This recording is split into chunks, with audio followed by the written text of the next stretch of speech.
justice for all. All right, how about a roll call, please? Secretary Laurent, Here. Commissioner Dunn, Here. Councilmember Lamb, Here. Commissioner Barry, Here. President Rutt, Here. and Village Manager McCleary. Here. You have a quorum. Great. We're looking for the approval of the agenda. Move to approve the agenda. Support. We have a motion, we have support. Any comments?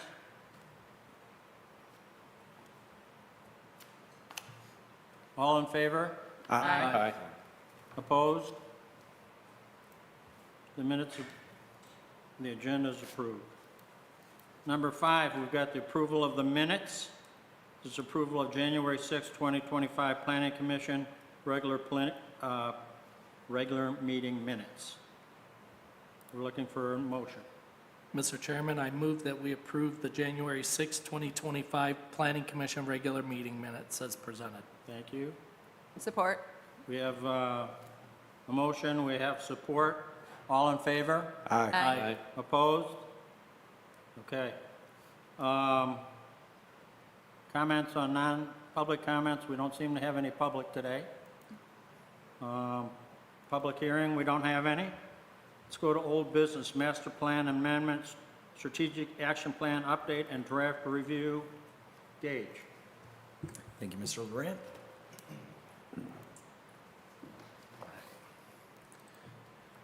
So I'm going to be pulling up the spreadsheet that I used to incorporate all of your comments. I want to thank you all for taking the time to review this and submitting very detailed comments. You'll see that some of them are different. Some are on one end of the spectrum of not necessary, some of them are really high priority. So hopefully through a discussion of these different categories and action items, we can come to a consensus. I wanted to pull this up on the screen so that we could make live updates right here, if that's good for everyone. But I just want to introduce the project again. I want to welcome Mr. James Barry to the Planning Commission as well. I understand he was able to give some comments through Lola. So we received comments through Lola, the Parks and Recreation Committee, and several planning commissioners. So we got a lot of really great feedback. And I understand this work can be tedious, but it is one of the primary objectives of the Planning Commission to update and prepare the master plan. All right. To begin, and to introduce the project, we are currently in phase 2, receiving feedback on draft recommendations for the action plan.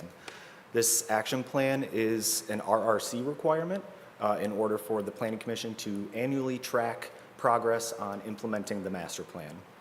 So this is one step closer to realizing all of those goals and objectives. We had separated the goals and objectives up into different goals, we split up the objectives and actions into different goals surrounded by different themes: neighborhoods, economic development, environment, public facilities, and so forth. As you'll see, we've compiled comments from everyone. These are shown in red on the spreadsheet or printout that you might have. I'd like to go through these one by one, and we can take breaks and we can pick up at another date. But I'd at least like to run through these to recognize everyone's comments and get some more feedback. So, first goal is to provide for excellent neighborhoods. Our first objective is increasing housing diversity. We had a question whether allowing ADUs in the RV Village single-family district was started, if there was any progress. There has not been any progress on this specific action item, but it is ranked as low in this overall scheme, and that was the common sentiment. So I think as we move forward and look forward to this, I think a medium priority or low priority is sufficient. But I think the closer time frame, the 3 to 6 years, is reasonable.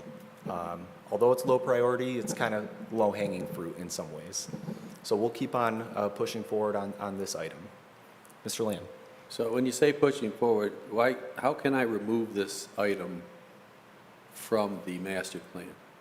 I have no desire to ever see any more accessory dwellings on the single-family residential properties in the village ever again. Okay. I think single-family is single-family, and if you want to live, have apartment buildings and things, you should move out to the, farmland or subdivide your property legally and create a new subdivision or a site condominium complex. And I appreciate that feedback. It Yeah. was an objective of the future land use and zoning plan to provide for a different varying amount of housing types, and that includes accessory dwelling units. So how can we remove that from our future plan? What's the protocol that I need to follow? Well, I would say most folks Can we just who vote gave on it? feedback. What's that? Can we just vote on it here as a recommendation? If this is the time to vote on specific actions, if it's Okay, worth. so you're, I think we probably should go through this, Mike, and then there's make a 100. note to come back to it. there's 100 items here. We're not going to get through 100. That's Right, so that's what I'm saying. So at what point do any of the rest of you feel comfortable if with I may. removing any items during this process? I think there are items that could be removed, yes. So I feel very strongly about this item, and I would, do you want me to make a list and then go through, then maybe we could address them all at once? But Yeah. to remove them, I think we'd have to have a vote for each item or a consensus on a group of items, so. I would Right. agree. It'd be best, Mike, if you could take, do a little list, see what ends up, and we'll talk about those at the end. Okay, that sounds good. And we're going to Thank have to you. move Yep. through these fairly quickly. Yep, I'm taking notes too, so it's going to be reflected. Anything that needs a vote later, Okay. we'll work on that later. All right. The second item was to create a mixed-use transition zoning district to allow for those missing middle housing types, the small-scale commercial, live workspaces, apartment complexes. Some folks said this was not necessary. Other folks considered it a high priority or medium priority. It's part of your master plan, and it's a high priority objective to provide diverse and sustainable housing stock and different price points to support a wide range of home ownership options. This is actually reflected, Mr. Lamb, in the note that you sent earlier today regarding Yeah. housing as a priority in master plans. Yeah. That is a requirement by the state to focus on housing. They've identified it as a major issue, and I think having this at the high priority, medium priority level within a short time frame makes the most sense to sort of address that head on. I guess I have one question, Mike, real quick. Are you talking about just point one or looking at the whole category? No, it's item by item, like the transitional housing. So we're an extremely unique community. Right. In the fact that we have the population density of Detroit in a tiny little area. So a lot of this stuff is not available to us without, we'd have to, tear down an entire neighborhood to create some of these things. So most of this stuff can be done on a case-by-case basis through the CBA and through the Planning Commission. As a building falls into disrepair, we tear it down. So that's why I keep bringing this up. I understand their focus, but our community is extremely unique. No, I agree. And so that's why I bring this up. I'm not trying to cause anyone any I uncomfort. just wanted to know if you want, Yeah. if it was just one point or if you were looking at the whole category, because the whole category kind of goes together. Yeah, so, well, we'll see. I'm going to follow your Okay. advice, and I'm going to look at each. I'm writing little notes down, and so far I'm Okay, perfect, thank you. two for three. That was my point. I Why don't we just add the third one in? Let's go for the third one, so. All right. I would, if moving forward with this draft recommendation, I would classify this as a high priority within a short time frame. So that will be my recommendation going forward. Number 3, we want to create opportunities for single-unit housing redevelopment in the form of cluster housing and condo options while maintaining current single-unit residential densities. This was questioned as complete. We do have cluster housing by right or as a special land use in some of our districts, but we could consider providing this by right with appropriate density regulations, as we do with most other multifamily housing. Again, this was bifurcated. We have a high and a low priority. We mentioned this as an ongoing process, and I want to kind of focus on those, those priorities and those timeframes. I think that's most important. Hey, Gage, as you read each question Yeah. and in your position, do you have a feeling on highs and lows, or are you just following what we said? I have my own professional recommendations on this. I wanted to get your feedback first to kind of guide my ultimate recommendations. For something like this, I certainly would recommend this as a medium priority, kind of striking it in the middle, and potentially looking at a short to mid-term timeframe. Okay? No comments on this? No? I think the whole category is, wasted here in our community. It would create a character change adjacent to people that this village does not want a character change. So we've got a big character change coming on M24, so I don't think our neighborhoods want to be subjected to any of this, but that's just my opinion. I would tend to disagree in that we have heard from a lot of people that, seniors want to be able to age in place, young families want to come in here, and I did a look on Zillow when I was filling all these out, and the cheapest home in the village was $475,000 for a single-family home, and it was only under $500,000 because there was a price cut. And so for young families, young professionals, people starting out, seniors who want to stay in place but maybe want a smaller place, I think housing diversity is an important thing.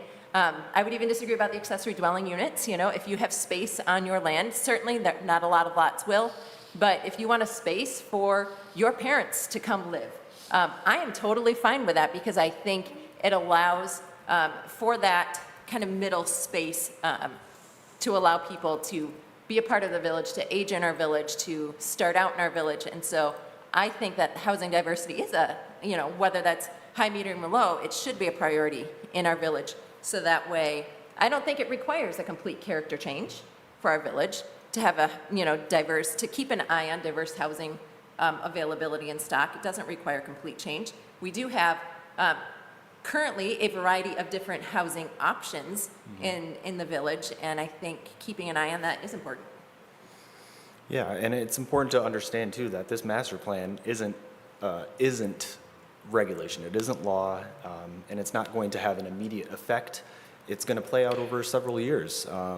And when we're looking towards the future, this is what was identified in the master plan. I really appreciate all the opinions and feelings. I just was going to like to point out that there isn't any place available in the village for this stuff. And I don't want to encourage or even waste my time on, grand ideas. Okay, there's never going to be any affordable housing in this village again. All right, unfortunately, unless you leave your house to your kids. I'm 65 years old, and I sit in a neighborhood full of old people. My entire street is loaned with people my age or older. And we all live in single-family houses on the lake, many of them on little tiny lots. And the neighbors who have the accessory dwellings are hated by the ones that don't, because the renters and the tenants, affect the marketability of their homes, and they don't like to care the neighborhood. But as far as having affordable housing in the village, that'd be great. Okay, so what I think we ought to do then is take the lumberyard project and turn it into a low-income housing complex, and we can achieve that. We can use our government money to provide low-income housing in a site that's not desirable for the rich people, and it'd be very close. It's walkable to the downtown, to shopping and commerce, so they wouldn't have to have cars. And I would be very happy to invite anyone to our village who could afford to live there. So I've yet to see a proposal in this community in the entire life of living here that didn't involve going uptown. Okay, you've seen them too. You've approved most of the projects in the last 5 years. So I just want to make it clear, I will support any project of this nature, but let me at least say, I think that this is a low, really low priority. I think some of the very low priority. Then I think we should categorize it as a low priority, Yeah. but yet Yeah. not get rid of it. Yeah, well, the one item, the extra houses I've been. I mean, if you make it low, guess what? You're never going to get to it anyways. Yeah, yeah. But the houses in the backyards, we just need to cut that off. Just cut it off. Okay. Trailers, we have enough trailers parked in the backyards with people living in them. Yeah, okay, come on, let's. Thank you. That's good. Yep, objective 1C, enhancing neighborhood design. Don't have any specific comments on this first item. Most people thought it was a medium or low priority, but could be accomplished in a relatively short time to develop residential design guidelines and coordinate streetscape designs. Not only for new development, but when folks are considering changes to their homes or other major improvements, maybe additions, these regulations or guidelines, I should say, would come into play. Oh, I'm so sorry. Yep, I definitely skipped 1B. So back up a little bit. Objective 1B is establishing effective infrastructure. Things like bike paths, non-motorized infrastructure to enhance mobility and connectivity is essential. It was identified as a high priority in the master plan previously. We had a suggestion to add potentially a walkability, accessibility gap analysis to understand where we should prioritize future projects that address these issues. We do have the sidewalk improvement program, as well as some engineering design standards being updated, and these are more for driveway permits and single-family plot plan reviews. That was a medium high? Yep, the first one would be medium, high, low. We got all three. The second one, the, Yep, medium, high for administering engineering and design standards for single-unit Right. paving, grading, and driveway approaches. That one is, I've been pushing that one at the council level as a high priority because of the redevelopment nature of our community with the tearing the houses down and the building them up on the small lots. It's really should be a high priority. And I think Mr. McCleary's working on that currently. Darwin, aren't you working on that one now? Yes. So I think that one should move to high because it's imminent. I would agree. Yep. Okay. Yep. Yeah, this is an ongoing process. I've been having conversations with our engineers about this, just coordinating it with our existing ordinances. Number 3, regarding multiple unit dwellings, in areas where they're permitted, requiring appropriate investments to the site, off-street parking, and adequate infrastructure to also support and remain conscious of the natural features to create a stable and secure living environment. We had a suggestion to include planning for adequate and attractive walkability while minimizing impervious surfaces in these larger developments for multifamily units. This was a high medium priority, but it's also something that we are actively working towards right now. So ongoing is certainly appropriate. All right. 1C, we already went through that, so no comments on 1B or 1C. We'll move forward to 1D. We want to preserve the village's high-quality residential areas. I think this, protecting our residential areas, our single-family uses, we can do this through transitional and gateway buffering when single-family uses abut commercial areas that are used or zoned as such. And we could require open space, green belts, and streetscape designs to soften that transition a bit. This got a high medium priority as well. And I would say that this is something that we actively pursue, especially with some of these townhome developments and these multifamily units that are coming up on M24. We really want to provide adequate space for people to move and ambulate through the area and get downtown. We'd like to discourage the conversion of single-family dwelling units into multiple-family housing. That would include, duplexes, triplexes, quadplexes at this time. That is currently an ongoing regulation that we've got. And so we've recognized that as a low/high, I would say medium priority. And that would just be continuing forward on that path.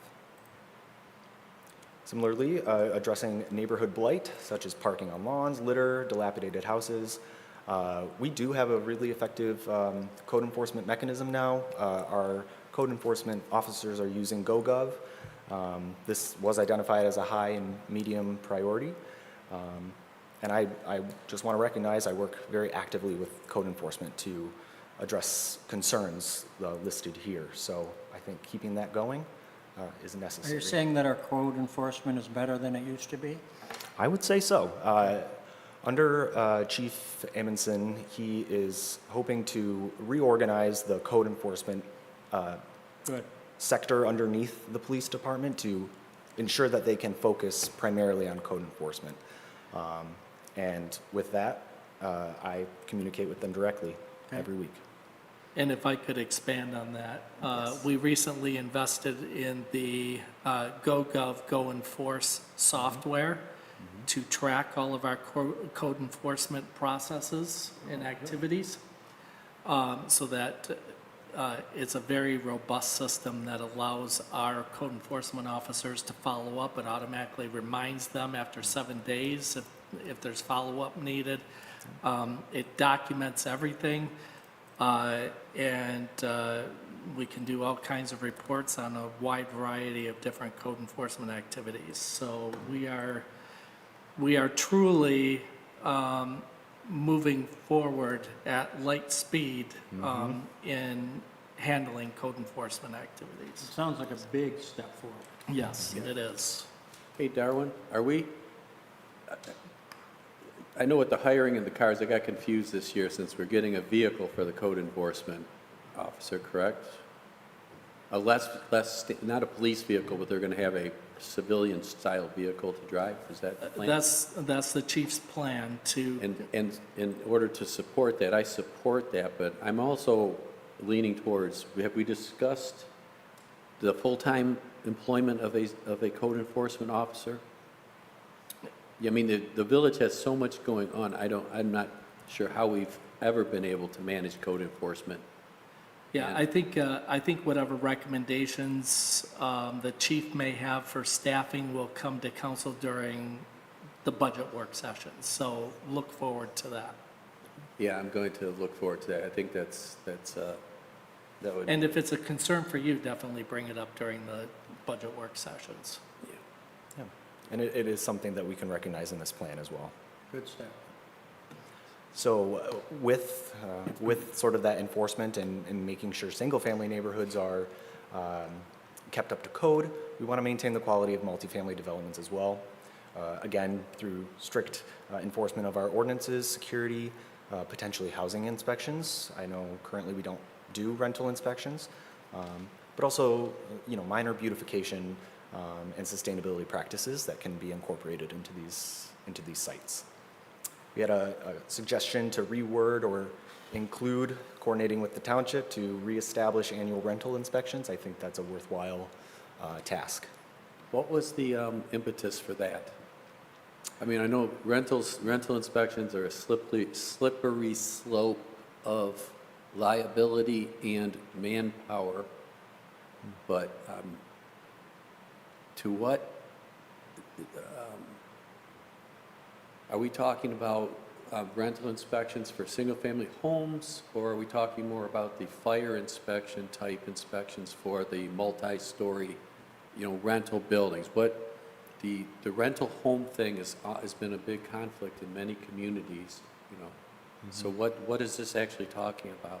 I think it's first identifying all of our rental units in the village and subsequently working with the township to inspect them all on an annual basis. And you're right, that would be a big lift, but it's something that can be coordinated over a couple of years to get it off its I think feet. there's two different issues. I think there's the residential, single-family home rental in our community, versus, because, other communities are structured differently. They have many, many single-family home residential. We have a few. So I'm thinking, if you're going to recommend something, the cost-cutting line there between the commercialized rental and these, you might want to just separate those in some fashion. Yes, and I'm sorry, this item does specify multifamily developments, so we can stick with that. We do have we do have some older apartment complexes in the village. Yeah, they need, So I think, and my staff and I haven't even discussed a rental inspection program, so this is still a concept in the master plan. But if we were to set up a rental inspection program, we would have to make sure that it's fair, uniform, and consistent for all rental properties. And, you know, I have managed communities where we did have rental inspection programs. I think the main problem with them is that landlords don't like them. Really? Yeah, shocking as it may be. That is really the problem. Liability, I'm not aware of any liability on the municipality's part. But, you know, there's a number of things that would have to go into a rental inspection Well, program. How could- often do we inspect? yeah. You know, some communities do it every year, some communities choose every 2 years, every 3 years, what have you. It is work to manage, but if we are contracting out either with the township building department to handle those responsibilities, or with, what is that code? Building code company out of Lapeer. Oh, There are ways to set it up, but there's a lot of discussion that would have to take place. yeah. What we need to decide at this level is, and we are having an explosion of rental housing in the village.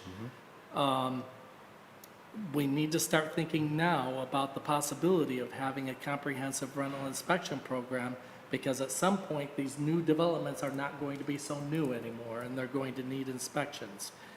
So it's better to try to get ahead of the curve and set something up that can be perpetual. But we'll have to have a lot of discussions on that. For now, we need to decide whether this is something we want to make a priority for this plan.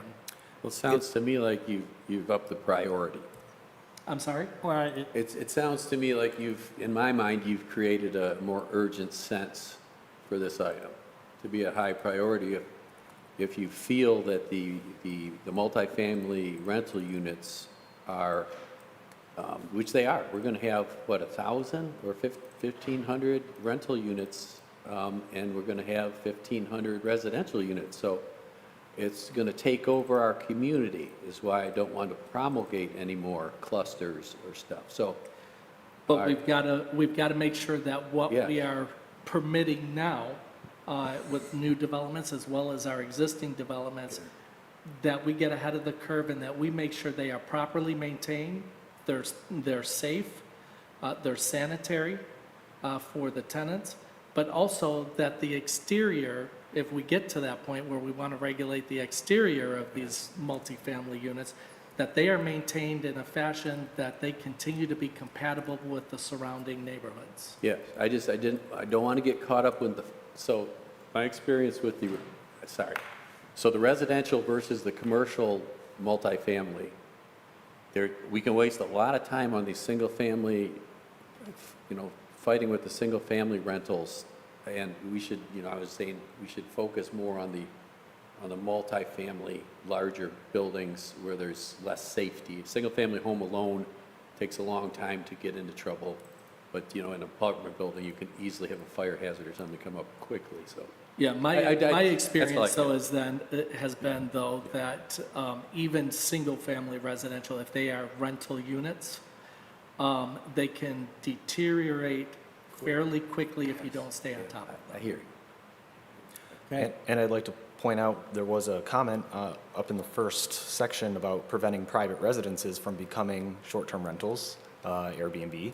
And the only way we could really stay on top of that is by regular inspections of these Okay. rental properties. Let's move forward then. Seems to be a strong argument for me. All right, So, thank you. sounds good to me. All right, and the last one here is encouraging reinvestment in single-family residential areas, especially those experiencing blight, potentially by establishing a small rehab fund or incentive program. We didn't get a whole lot of positive feedback to keep this one. It was a low priority. Someone said delete, We're not so. giving up. We got, no. Yeah. Move on. I Yeah. got the impression on this one, just real quick, I got the impression on this one as I was going through, this was from the 2002 master plan, and at that time, I think it was much more of a need in this community than what it is now. Agreed. Agreed. I think you're correct. Okay. All right. Thank you. Look, 35 minutes and we're already on economic development. We're doing pretty well. All right. Objective 2A, revitalizing the village's historic character. Promoting the restoration, reuse, and renovation of historic buildings. That is an ongoing process. We have several projects that are implementing this idea, identified as a medium priority. Second item is establishing an historic district for the DDA and historic neighborhoods. This actually has already been completed. My intent is to make sure that the links and the information is publicly available and easily accessible.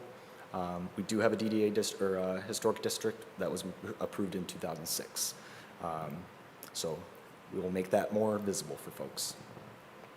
And again, obtaining official designation of historic buildings and sites. That is something that we tend to look to the DDA for, but also the private developers. They can make those applications for historic designation. Bring the dumpster. That was a medium-low priority, so I'm open to suggestions here. I'm going to go ahead and cross this one out.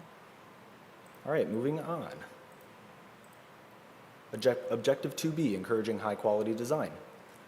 Design guidelines for existing and new buildings, that's in regard to the commercial buildings.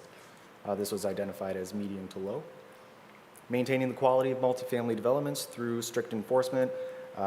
This one's redundant, so we're going to go ahead and remove it. This was explained earlier. Developing a unified streetscape for the M24 corridor.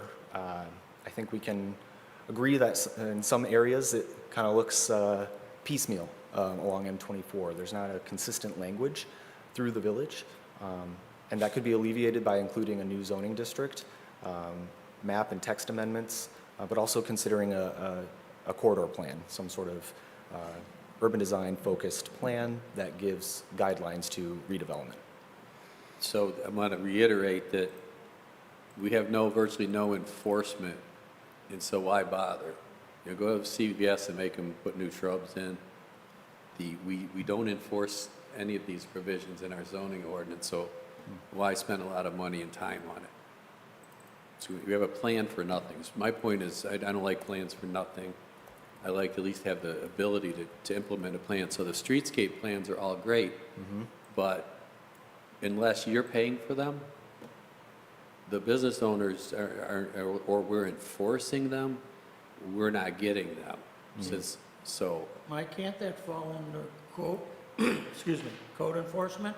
yes, that's why I'm trying to build this case for And code enforcement. now we know that we've got some good code enforcement coming. Yeah, that's why I want to just I'm good. I just want to reiterate that we need the code enforcement to implement our policies, so, Agreed. okay, that's all I wanted to say. Yeah, I appreciate that. I think to actually get to the heart of it is enforcing our approved site plans for a lot of these commercial areas and making sure code enforcement and zoning admin are, I was going to say in cahoots, but they're working together to address these things. And that can be done. That was identified as a near term, 3 to 6 years, and a medium priority. So number 4, extending the boulevard onto M24 to Flint Street. This was completed, I am aware now. But I think, let's see. I think it's worth potentially rewording this as, this is really for access, and I believe we touch on that later down the line, but making sure that it's safe for pedestrians to get across M24 and into the downtown. We'll talk about that in a little bit. You're gonna, my tunnel, you're supposed to put my tunnel in there. Oh, your tunnel, yeah. Yeah, the only High way to priority? get across M24 is a pedestrian tunnel. The bridges take up too much room, and destroy the look. So a concrete box culvert underneath M24. The only problem is there's these huge water mains that go down M24 that are right in the way, and we'd have to move the water mains out of the way. Damn it. Sorry, I forgot about that. Forget I already talked to Nancy and asked her to wheel you across M24. She refused. You know, Mike, if you come down where the crossing is, Larry and I will help you get across too.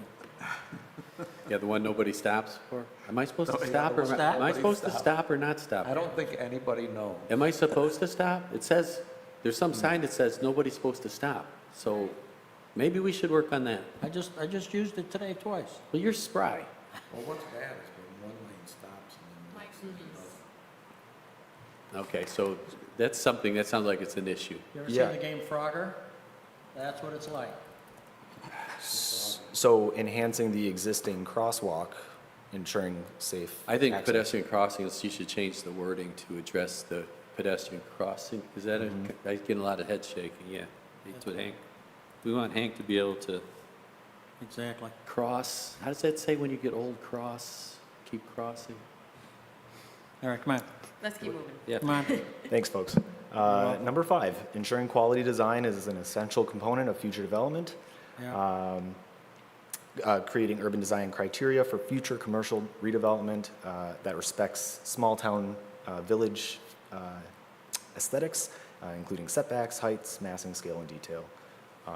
This was identified as medium to high and an ongoing project. We are incorporating this into our site plan reviews for buildings such as 44 East Flint to ensure the highest quality of design downtown. Number 6, continuing the established incentive program to aid in preserving and enhancing the facades of buildings in the downtown area.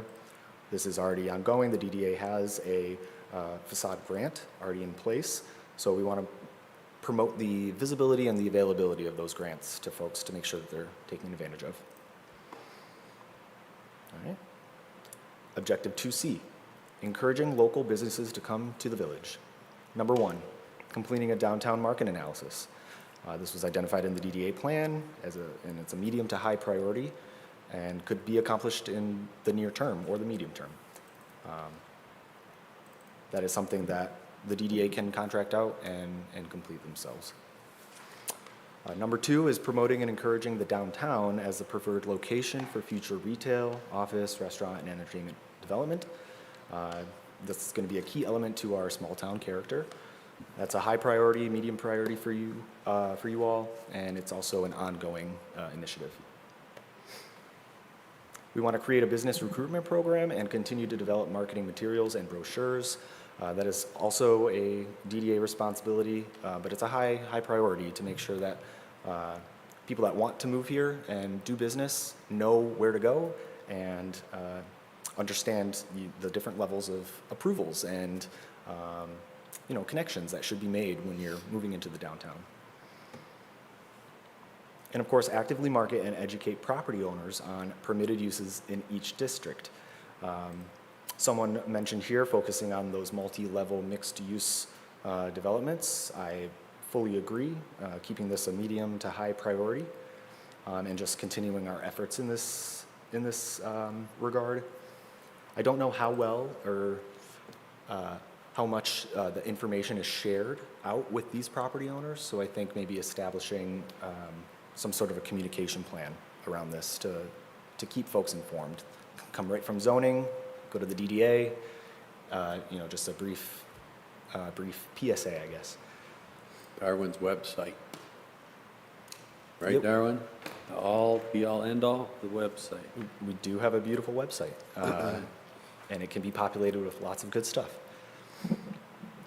Objective 2D, maximizing the potential of land and future businesses by ensuring uses are properly placed. So considering concentrating general commercial uses on M24 for maximum access to the trade population. This was noted as vague and could be reworded as establishing the mixed-use M24 corridor zoning district, which was identified in the future land use plan from 2022. Aren't we fully developed on the M24 corridor? We may be fully developed, but there's always a chance for redevelopment. Several properties have indicated interest in redeveloping on M24. Yeah. And so we want to recognize making sure that those commercial uses can be concentrated fronting the street. What is trade area population again? That's within 10 to 15-minute driving distance of M24, the corridor. That's how it's typically identified. Is there any better wording you could use so people like me could understand what you mean? Absolutely. And it's something that would require some visualization too. We need a map to determine those 15 to 20-minute drive distances. Or access to the commuting area population? Essentially, yep, Essentially is what it is? yep, Well, exactly. I don't understand it, so you should clear it up, I think. Yep, got it. What is 'Cause this? I'm real smart, they say. All right, thank you. Enforcing sound land use and zoning practices which control the expansion of strip commercial and unplanned location of isolated commercial activities. This is something that can be incorporated into our urban design guidelines. I could wrap this up into that task above that we indicated as a high priority.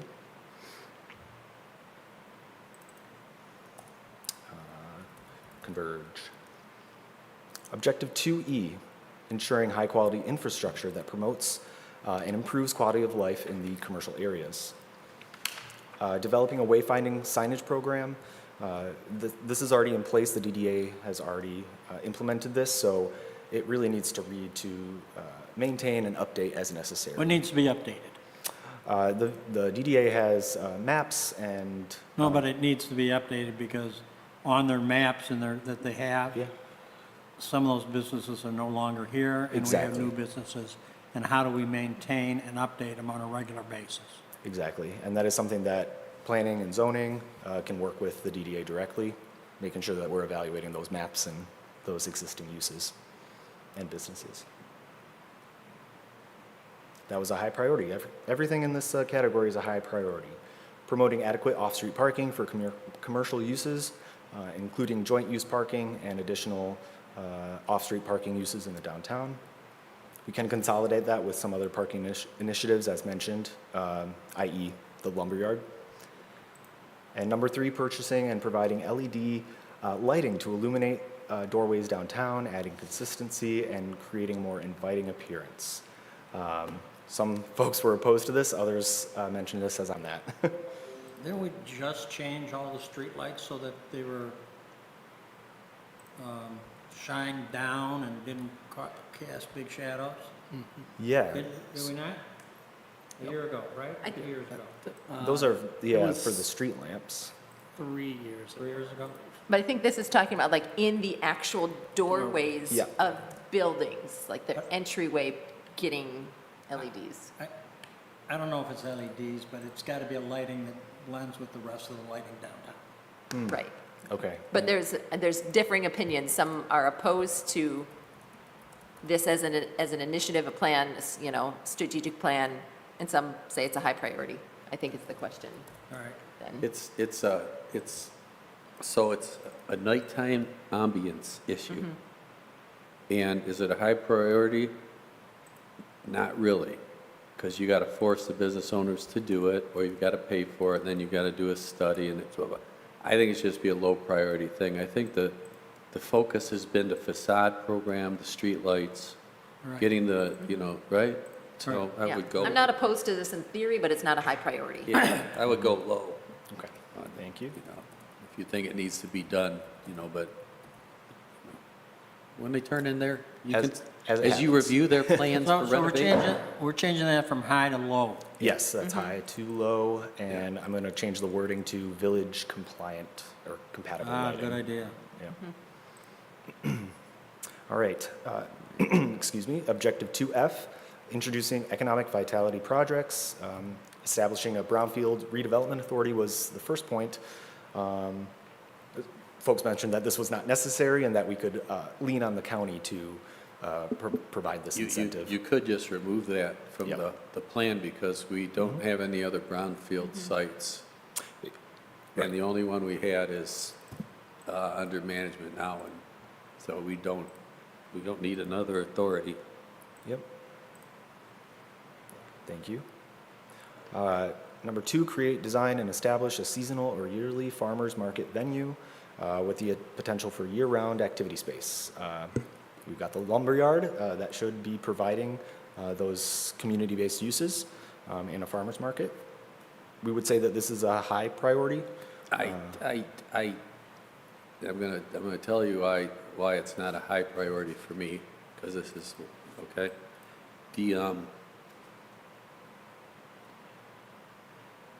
Farmers markets don't make any money, okay? And they gotta be maintained and operated by somebody.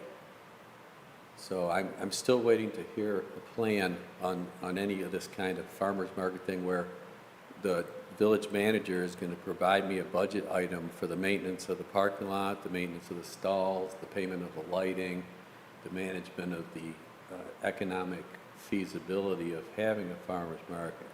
I think the farmer's market is a long ways off. If you look at some of the history that Well, I've been that talking to happened this here. Matt Gibb The guy. DDA used to run a farmer's market that didn't do well.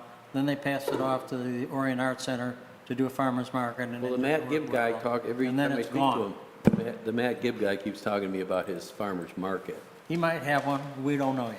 I think it's Oh, not a wait, high no, it's good. priority. No, no. I think it's a low listen to priority. Hank, so, Yeah. Thank you, Teresa. okay, Hank, we're in agreement. We're We totally, need to we're in vote. agreement. That's good, good, good, good, good. Yeah, and I think it could So also it's be refocused to low, right? be more of a multi-purpose space rather than specifically a farmer's market. It can, So did we go to low on that then?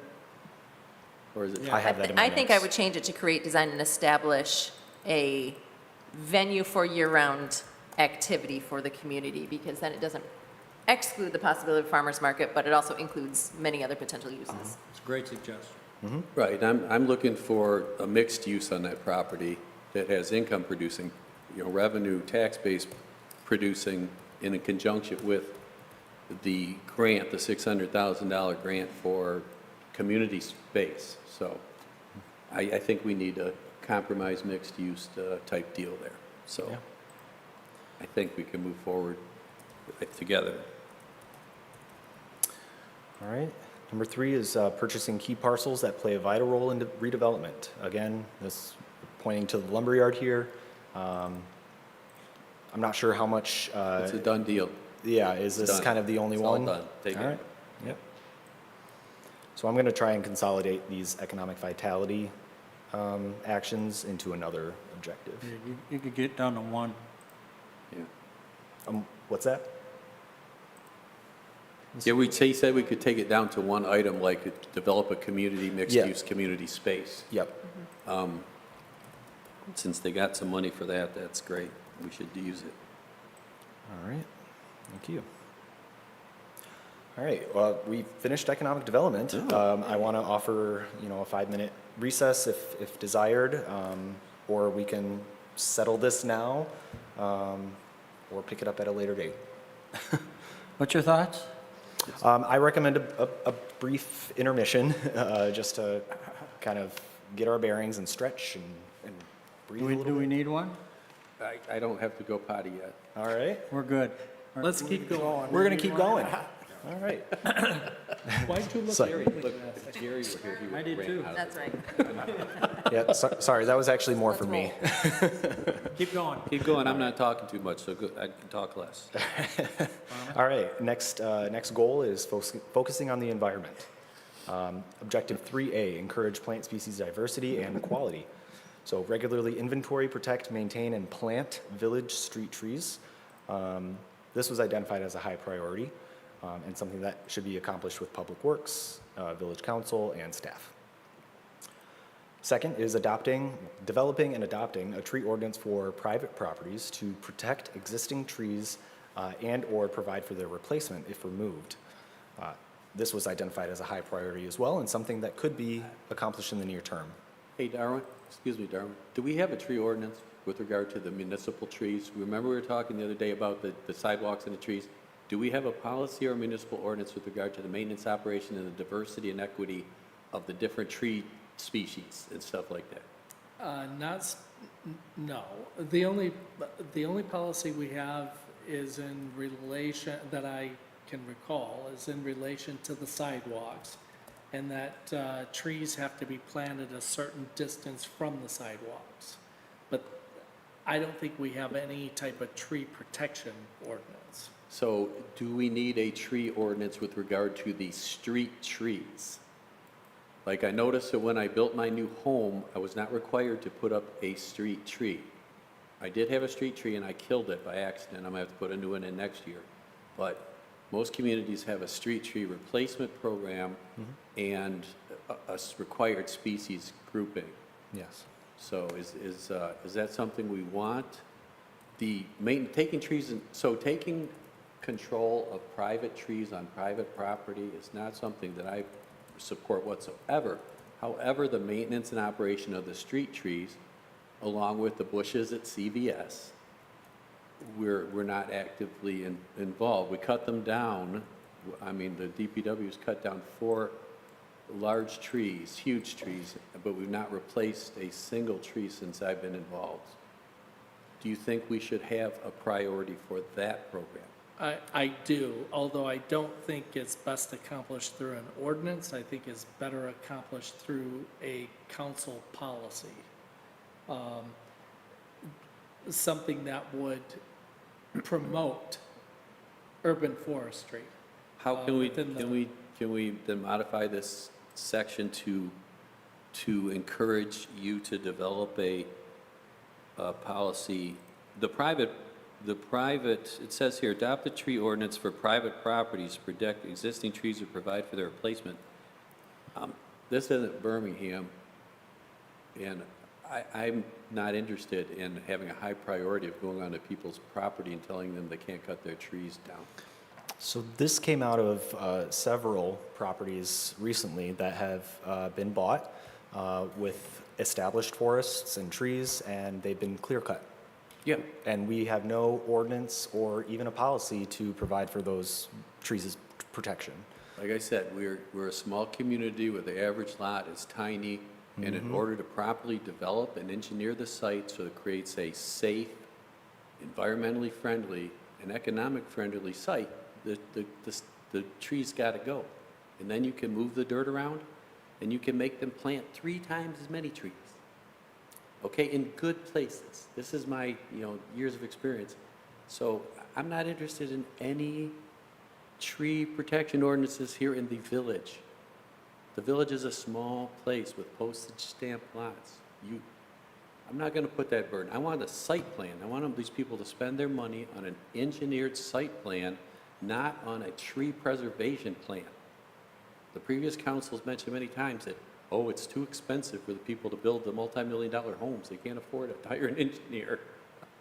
So if it's a master plan, we should plan for the community to grow and be developed in a suitable means for what we got. So if the rest of you aren't interested in having a tree ordinance, we should get it out of here. Keep in mind, though, that however we accomplish it, and I have my own concerns about how we regulate trees on private property. Yes. I my have concern. managed communities where we had tree protection ordinances, and when they were developing properties, they had to put fencing around the trees, they had to preserve them if they were desirable trees. There are benefits to that, but there are also problems to that. But keep in mind that climate change is forcing us to take another look at promoting urban forestry. It is very important that we do something to promote Plant tree growth especially in urban areas, because that's where a lot of the heat is actually concentrated. So, so it is important. I think,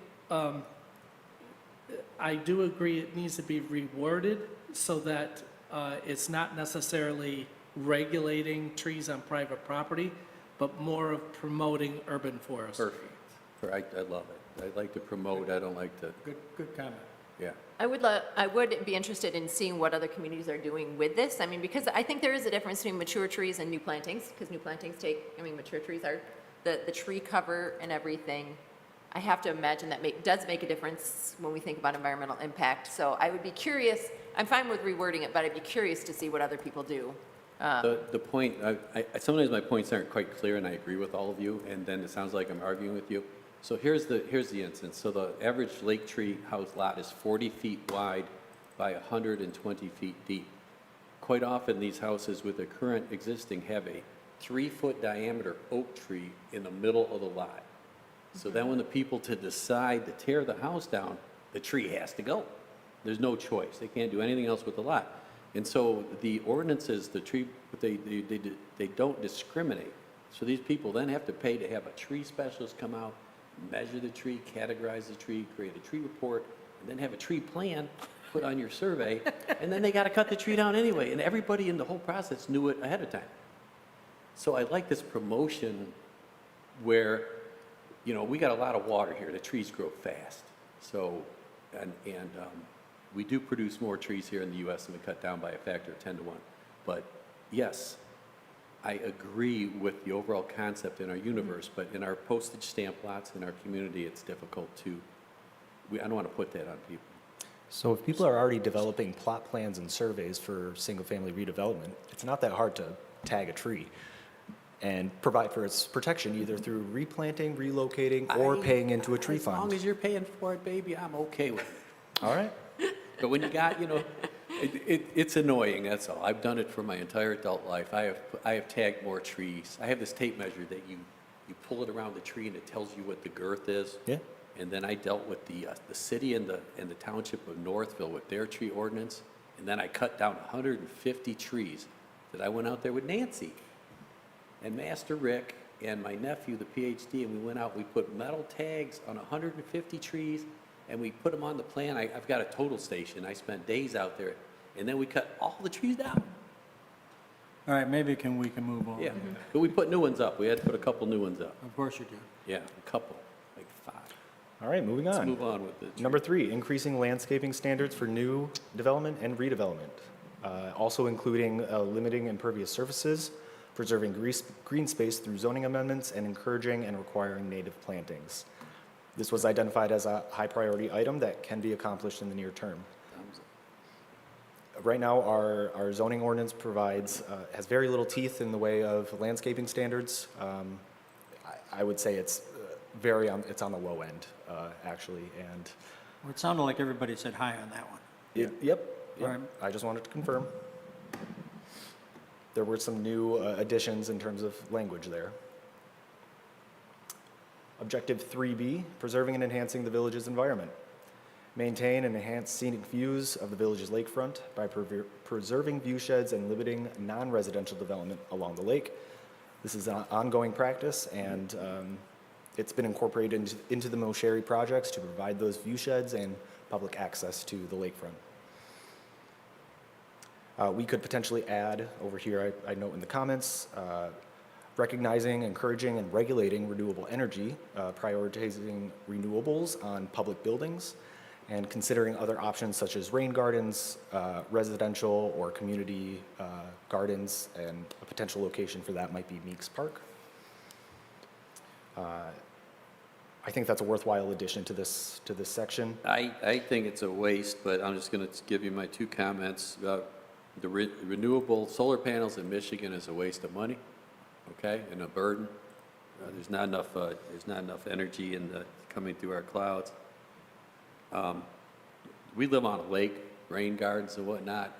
I don't think we need to impose that on anyone. We have postage stamp lots. If the village council sees fit to turn our parks into vegetable gardens for the people to come, I'm all for it. I've been to our parks, like along the riverscape there, and there are many areas that nobody sits in or does anything, and the weeds grow and the people complain. We could grow vegetables. But as far as the renewable energy, we just need to, Okay. just move on. We have problems with our little EV station, okay? So people are already installing solar panels, and we have no ordinance or guidelines that. I don't want to be involved. Personally, I don't want to be involved. I don't want to promote it, and I don't want to detract from it. If you want to spend your money on solar panels in Michigan, go for it, okay? I spent my entire adult life as a civil engineer in the state of Michigan, built 1,000 homes.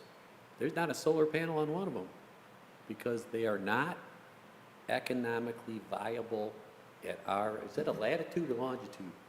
The ones that go around the earth this way? If that's Latitude. up. Okay, so at our latitude, they're not a financially viable thing until you invent the dollar a square foot solar panel. Okay, but anyway, that's my opinion. Thanks. You got your opinion? I got my opinion. Yeah, we just installed solar panels at our house. They're going to generate 98% of our energy in the summer. Great. Okay, I know people in the village who have them and are benefiting from them, so. It's Not- just a method to recognize that they are here, they are going to be coming. Never, never economically viable in the state of Michigan. Trust me on this. Just believe. Once you guys believe, like in, you know. Okay, come on. Yep. Just believe. All They're right. not economically viable.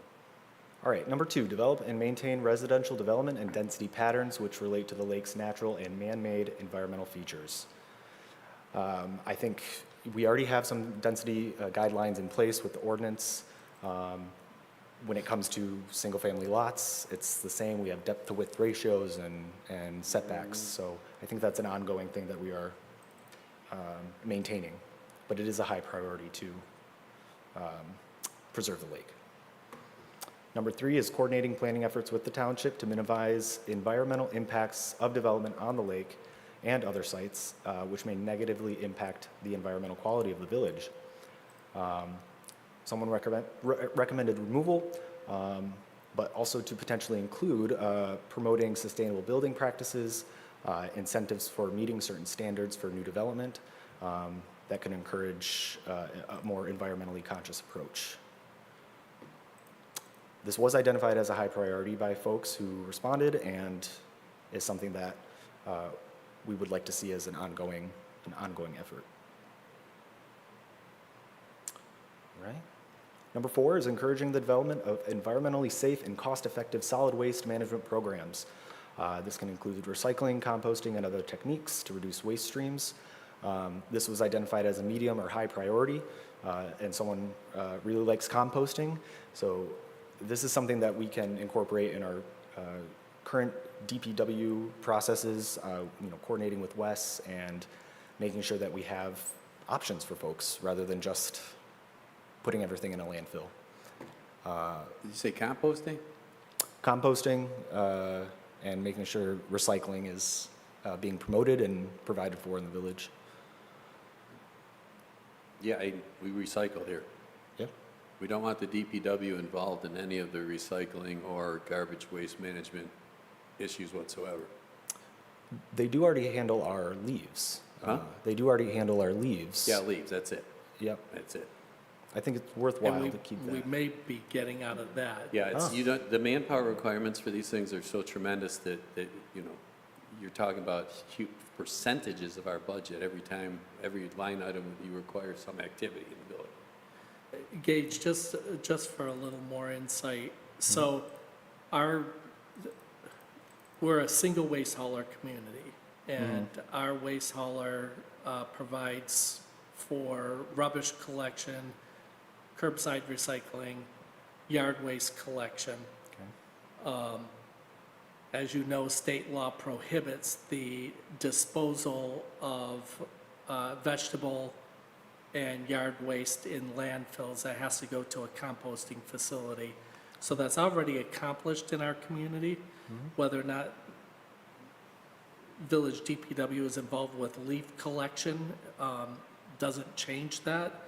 So I think this was one of the items that was in the 2002 master plan, the original. And I don't know what the conditions may have been. They probably didn't offer curbside recycling at that time, but now we've got a full-service program. So my feeling is it's not Yeah, really something that's I've got the necessary. composting bin, I've got the yard waste composting, I've got my recycling bin, and my regular garbage that go out every week, and the village offers a supplemental leaf pickup, but it's expensive and time-consuming, so we're trying to, Darwin's done a good job with the garbage, so we don't want to take any more of those responsibilities, so we have a good program going, is it worth reorganizing or rewording to encourage public education about what's available in terms of composting and Yeah, yard waste? public education, yeah, I think that's a good way to Yeah. reword it. Okay. a newsletter. Mm-hmm. Newsletter. Okay. And number 5, developing a residential tree planting program that focuses on select blocks each year to increase the neighborhood tree canopy and improve environmental quality and stormwater management. Shouldn't that move over to the other tree? Yeah. Yeah. Can you combine that with the other tree Yep. thing and then just get rid of it?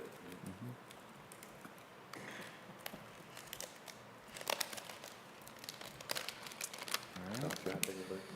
All right, objective 3C is protecting the lake and water quality, conducting periodic testing to identify possible degradation and remedial steps. It's an ongoing process, and it is a high priority. That already happens through Lola. Yep. Yes, we want to make sure that they continue on that path and that it's identified as an ongoing I've task. seen how they do it, and I think they do a great job. Yeah, I would agree. You know, I guess relative to water testing, Speaking of that. in terms of water testing, we don't, Lola does not test for E. coli. I'm not sure who tests. Oh, okay. The- Eagle does. MD Eagle does, tests yeah. they test I know they test the water at the beach. At the beach, and I And think they that's do the that. only location they may Yeah. test. I think so. And I don't know if it's just because we don't want to find out. No, they give us alerts, so we should find out though, you're They right. will close a beach, Yeah, you know, we if there are should- high E. coli levels, so we find out in that way. We should find out, Darwin, we shouldn't be find out what their testing frequency and when they do test. I think they We only, actually have a link on the website. oh, The website that you always like to tease me about. So if you go to the Greens Park webpage, I actually have a link on there where you can, it links you directly to the Eagles testing of the beach. I think they test 4 times a season. It gives you all the historical testing that they've done, going back several years. You can see it all in one click on our website. Excellent. Thank you. Number 2, adopting zoning ordinance standards for maximum impervious surface areas on residential lots, and encouraging pervious surfaces and other natural alternatives. Someone had mentioned zoning ordinance setbacks regarding lakefront properties might not take into account surrounding residences. I think they're referring to an established front setback standard that they'd want to incorporate around the lake to make sure that folks aren't blocking each other's views, but still respecting the lakefront. BZA does that.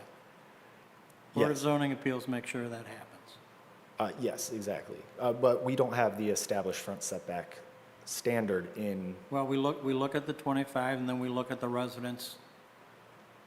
And Are we you make, talking- and we make a decision. is that's he currently talking only in about- the RV Village district, not in the Lake District. Are you talking about RV or RL? I can't hear you. This one is in, so we have established front setback standards in the RV district. We do not have standards for the Lake District. I thought we did. I thought it was 25, 25, and 5 and 5. It is, they're mentioning an established front setback, which is the average of the two properties on the Okay, so you're saying we don't have language for the adjustments of like, my neighbors, they have a land that goes like this, comes in at an angle, then the other guy comes out like this and goes in. Yeah, So the setback, what he's talking about is writing something into the zoning standards that gives you an equation or a range of differentials, right? The differential setback, is that what you're talking about? Yeah, there would be a minimum to a maximum. So, well, I know zoning looks at 25 feet, okay, as a standard. Yes. But if you got a guy whose house is like 2 feet and then 50 feet, try to figure out what's best for, and it's usually a new construction that they're trying to put on the property. Right. So that's how we kind of look at it. Yes. so are you saying our standards need more detail? Well, 25 is the standard. Yeah, we've got a standard. We're saying, is the interpretation, is that what you're saying we need to add a more interpretive language into the ordinance for that? Yes, give the allowance for an established front setback rather than 25 flat across the board.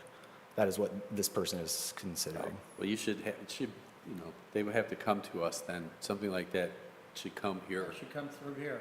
If you're gonna do a zoning change, it doesn't need to be in the master plan. If you're recommending a zoning change, then we should bring it right to here and take it out of this.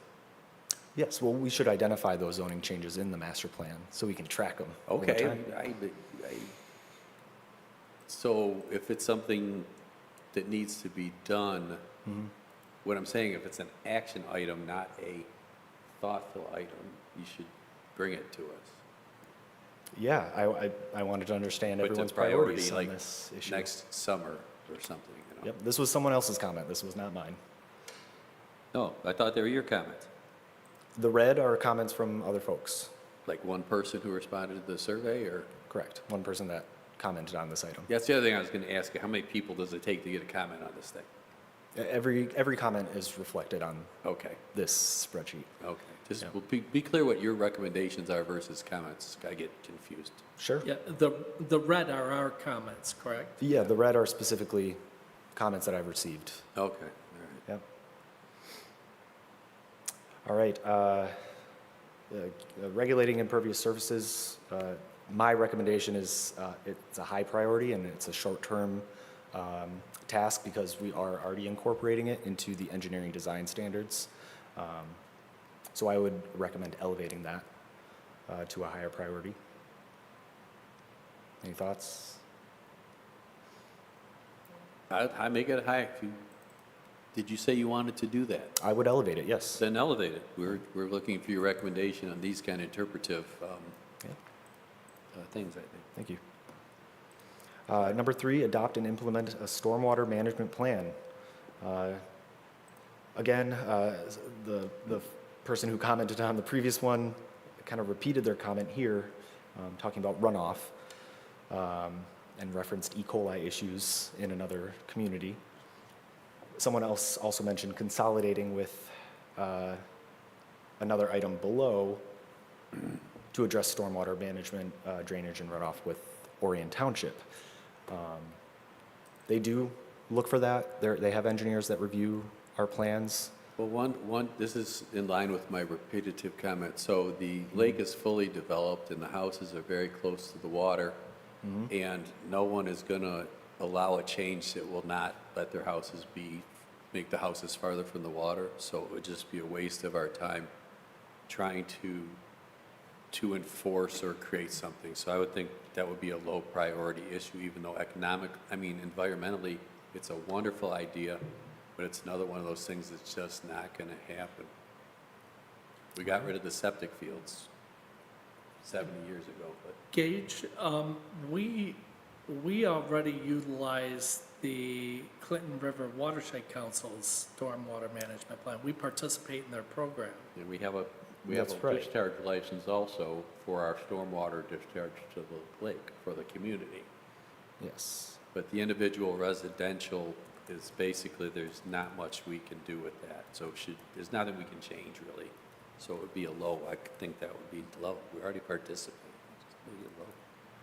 So is it worth rewording to include the Huron-Clinton Watershed Council in our task item to make sure that we're collaborating and staying on top of stormwater management plans? Sounds like we're already doing it, aren't we? Yeah, but I don't think it would hurt to Put it in. keep the language in the master plan Yeah. to continue those efforts. Yeah, the existing stormwater plan, yeah. I mean, we're required by law to do it. Right. You know, our MS4 permit requires us to manage stormwater, so. All right. And number 3D, educating residents and visitors about the village's unique environment. Educating folks on our natural resources through interpretive signage on public property. I noted that this was actually my recommendation to combine it with another objective regarding environmental quality and public education. I think we can reorganize that. Sorry. I actually recommend combining this one with another objective regarding public education of our natural features. but I think it's worth keeping the language as a medium to low priority. All right. Community facilities. Objective 4A. Oh, I'm so sorry. We had comments over here. Some additions to lowering the lake level every 3 versus 5 years to allow restoration of seawalls at a regular pace. 2, review and update lake ordinances for boat traffic speed and the types of boats that are utilized. 3, aggressively enforcing keyhole laws to limit the number of boats on the lake. More aggressive action towards keeping the lake healthy and clean through education and enforcement. Actively controlling geese and duck populations to prevent pollution. And 6, further develop and clean up Greens Park to provide multiple uses of land. So the biggest problem we have on the lake is we're a divided community. Half of the lake is in the township and half is Correct. in the village. None of the things affecting the lake will be manageable, enforceable, or worth our time unless there's a joint committee between the two communities, empowered by both their councils to address these issues and provide recommendations. I've so far not seen a recent action by any board members, council members, presidents, leaders to create such a body. So the Lola organization has been the closest thing to the middlemen. So if any input from any other council people to promote these items, they're wonderful items. I live on a lake, and they should be addressed, but we haven't made any progress in 4 or 5 years with the regulations or the ordinances or, Okay? So I wonder if, I guess I was the one who specifically wrote those items, and, I guess, to your point, maybe we need to jointly work together, because we all know that those items are very important to the people that live on the lake, whether we're on the village side or Lake Orion side. well, perhaps now that you're here, you can, and I know that there are township representatives on Lola that come to your meetings and talk to you guys. Maybe you could be our guy to start that voice up again, and we could get the two communities working on something together with the lake. That might be I would think that'd be a great idea, and I'd support you in doing so. I can reword this to kind of reflect more interlocal coordination on this issue. Yeah, you guys work for the township too? We do not. They have their own planner, in-house planning, Yeah, correct? they have a whole planning department. Yeah, I met them. I know half their names, and I just know how to Yep. ask you, so. Yep. All right, so now going down to community facilities. Objective 4A, improve the overall design and function of the village through public spaces. 1, locate public buildings in a manner that define the village's public spaces. We had a comment here about improving the look and feel of Village Hall, really reflecting its historical significance and further enhancing connections to the downtown and surrounding neighborhoods. This was identified as a medium or low priority, but something that could be addressed, ongoing or long-term through the DDA and the Village Council. When you say enhanced connections, is that one of your comments or someone? That was a comment we received to improve the interface between Village Hall and downtown. Currently, it's, Village Hall is a little dislocated from the downtown. We have sidewalks, right? We do, and making sure that there is adequate signage and beautiful streetscapes to lead folks to the village, but also just focusing on the village property itself, keeping it spruced up, lights during the holidays. No, we have some of the ugliest municipal properties in the area. The DPW yard's ugly. Our steeple's falling off. I mean, we're prioritizing those now, aren't we, Darwin? You have money budgeted for public facility improvements currently, and we're planning on budgeting more, correct? It's in our CIP, yes. So is that a high priority, medium, or low in your period? Number 1, Yeah. I would say that's probably a medium to low priority. Okay, sounds good. We have a sidewalk here, from here all the way downtown, there's a nice sidewalk. As soon as we get it fixed. That's what we're working on that. Teresa's gonna have that for us next meeting. We'll keep the language and recognize the CIP. Kidding. Gage, let's keep going. Yep. Number Yeah. 2, encouraging architectural features such as height, mass, and high-quality building materials that enhance the appeal of public space. High to medium, low priority. No other comments at that point. I think this is worth keeping in. That is my opinion. I think a medium priority is adequate for this as we continue to improve our public spaces. Number 3, adding village-style lighting fixtures that align with the historic aesthetic of the village. This can be removed. Go ahead and do that. As we discovered earlier.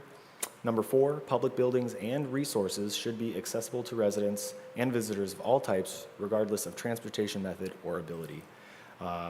This was identified as a high priority, but something that we already have. Isn't that state law? It is state law, of course. I think it doesn't hurt to have the language to keep supporting those, folks of all different ages and abilities. If there's a different wording, happy to explore. But I think recognizing accessibility somewhere is necessary in the master plan. I think perhaps, now that I'm looking at this, we do talk about accessibility in the parks. I think barrier-free accessibility to our parks and recreation areas is probably the higher priority here, rather than focusing on public buildings, which is par for the course now. Well, I don't want to prioritize spending toward, beautifying of the municipal buildings. That's not a high priority right now. We have many, many more high. So I don't think any of the municipal infrastructure, like lighting, accessibility, beautification, should be high priority. We have sewers and roads that are high priority, so this should go down to at least medium. Okay. I would agree on that issue. Is there anything we need to prioritize with the municipal beautification? I don't know. So, There were a couple more items, surveying the downtown streetscape to identify furniture zones for areas that might not provide resting or respite for different abilities for folks, or could be objectively obtrusive to some pedestrians. Folks noted that this should be a high priority, accomplished within the next 0 to 2 years. it's one of those things, when we go through to replace the sidewalks, we'll redo the benches, right? So coordinate. more medium, this stuff's more medium, it's not a high priority item. We have accessible ramps at the curbs, Yeah. and we have adequate walkways, but I have no idea, I don't really think we have the money or the time to do a survey again. Yeah, I'm rewording that to coordinate furniture replacements with other capital improvement programs, Perfect. and I agree. I think medium priority is appropriate. Gage, I'm sorry, I can't hear you. I'm sorry. I also talk very fast. I agree with rewording this to read coordinating furniture replacement and other streetscape elements with capital improvement projects that are already being undertaken by the village, and lowering that to a medium priority. But this would be something that could be ongoing rather than just 0 to 2 years. Another item, gathering funds and complete the furniture design projects listed in the DDA TIF plan. This is similar to what was just mentioned, but I think having an item that is more focused on the DDA being responsible for potentially locating and I installing. think that this item 6, making the community responsible for an item that's clearly defined in the TIF plan, it's the DDA's job to implement the TIF plan that was already addressed for 20 years with the council. It's the master plan. If the council would like to reopen the TIF plan, I would be very happy to engage that as a high priority. you would. But otherwise, I don't believe that we need to focus on that. I think that's not a high priority item. I think that's already been, Take it off, it's in the works elsewhere. yeah, I'm sorry? Take it off, it's in the works elsewhere. it's not part of this deal. Right. We did source these recommendations from multiple plans to sort of consolidate everything, just so that it can be reflected. They got their own thing going. We need to not be part of it. All right. So it's confusing to have partitions in decision-making.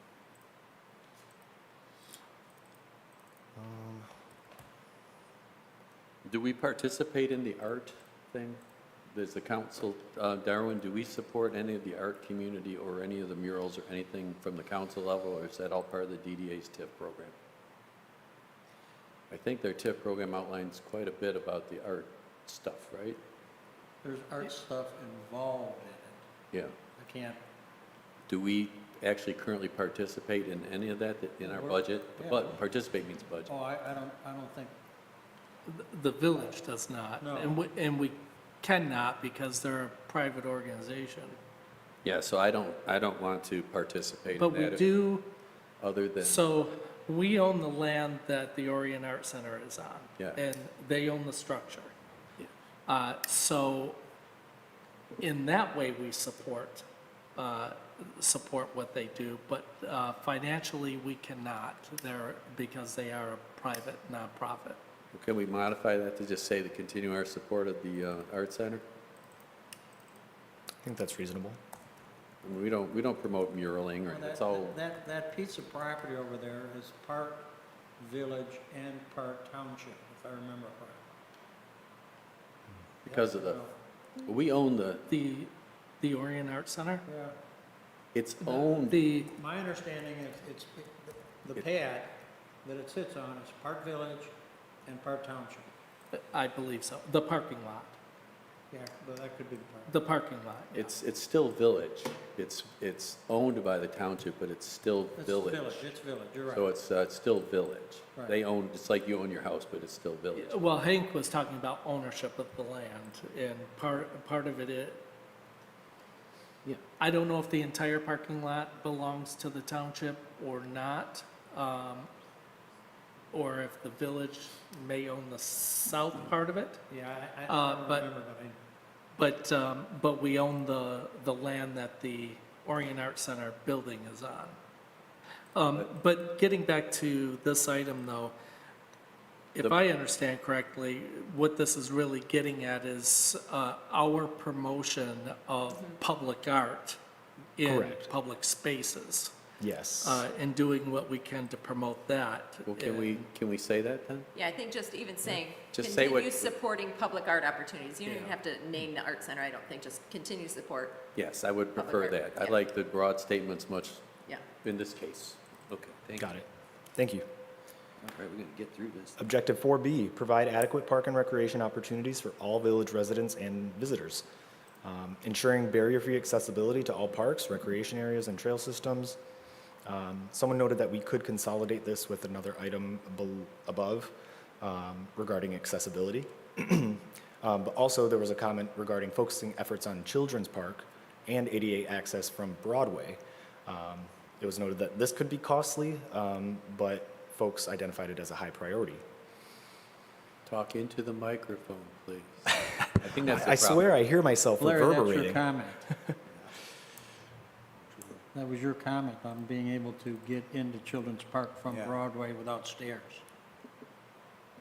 Yeah, I believe you do need an entrance. Don't you just walk down, you go between the restaurant, and then you walk across the playground, and then you go. Well, you gotta go all the way around with So the it's, stroller. yeah, Yeah. it's going all the way around, there's no access actually from Broadway for someone with accessibility needs.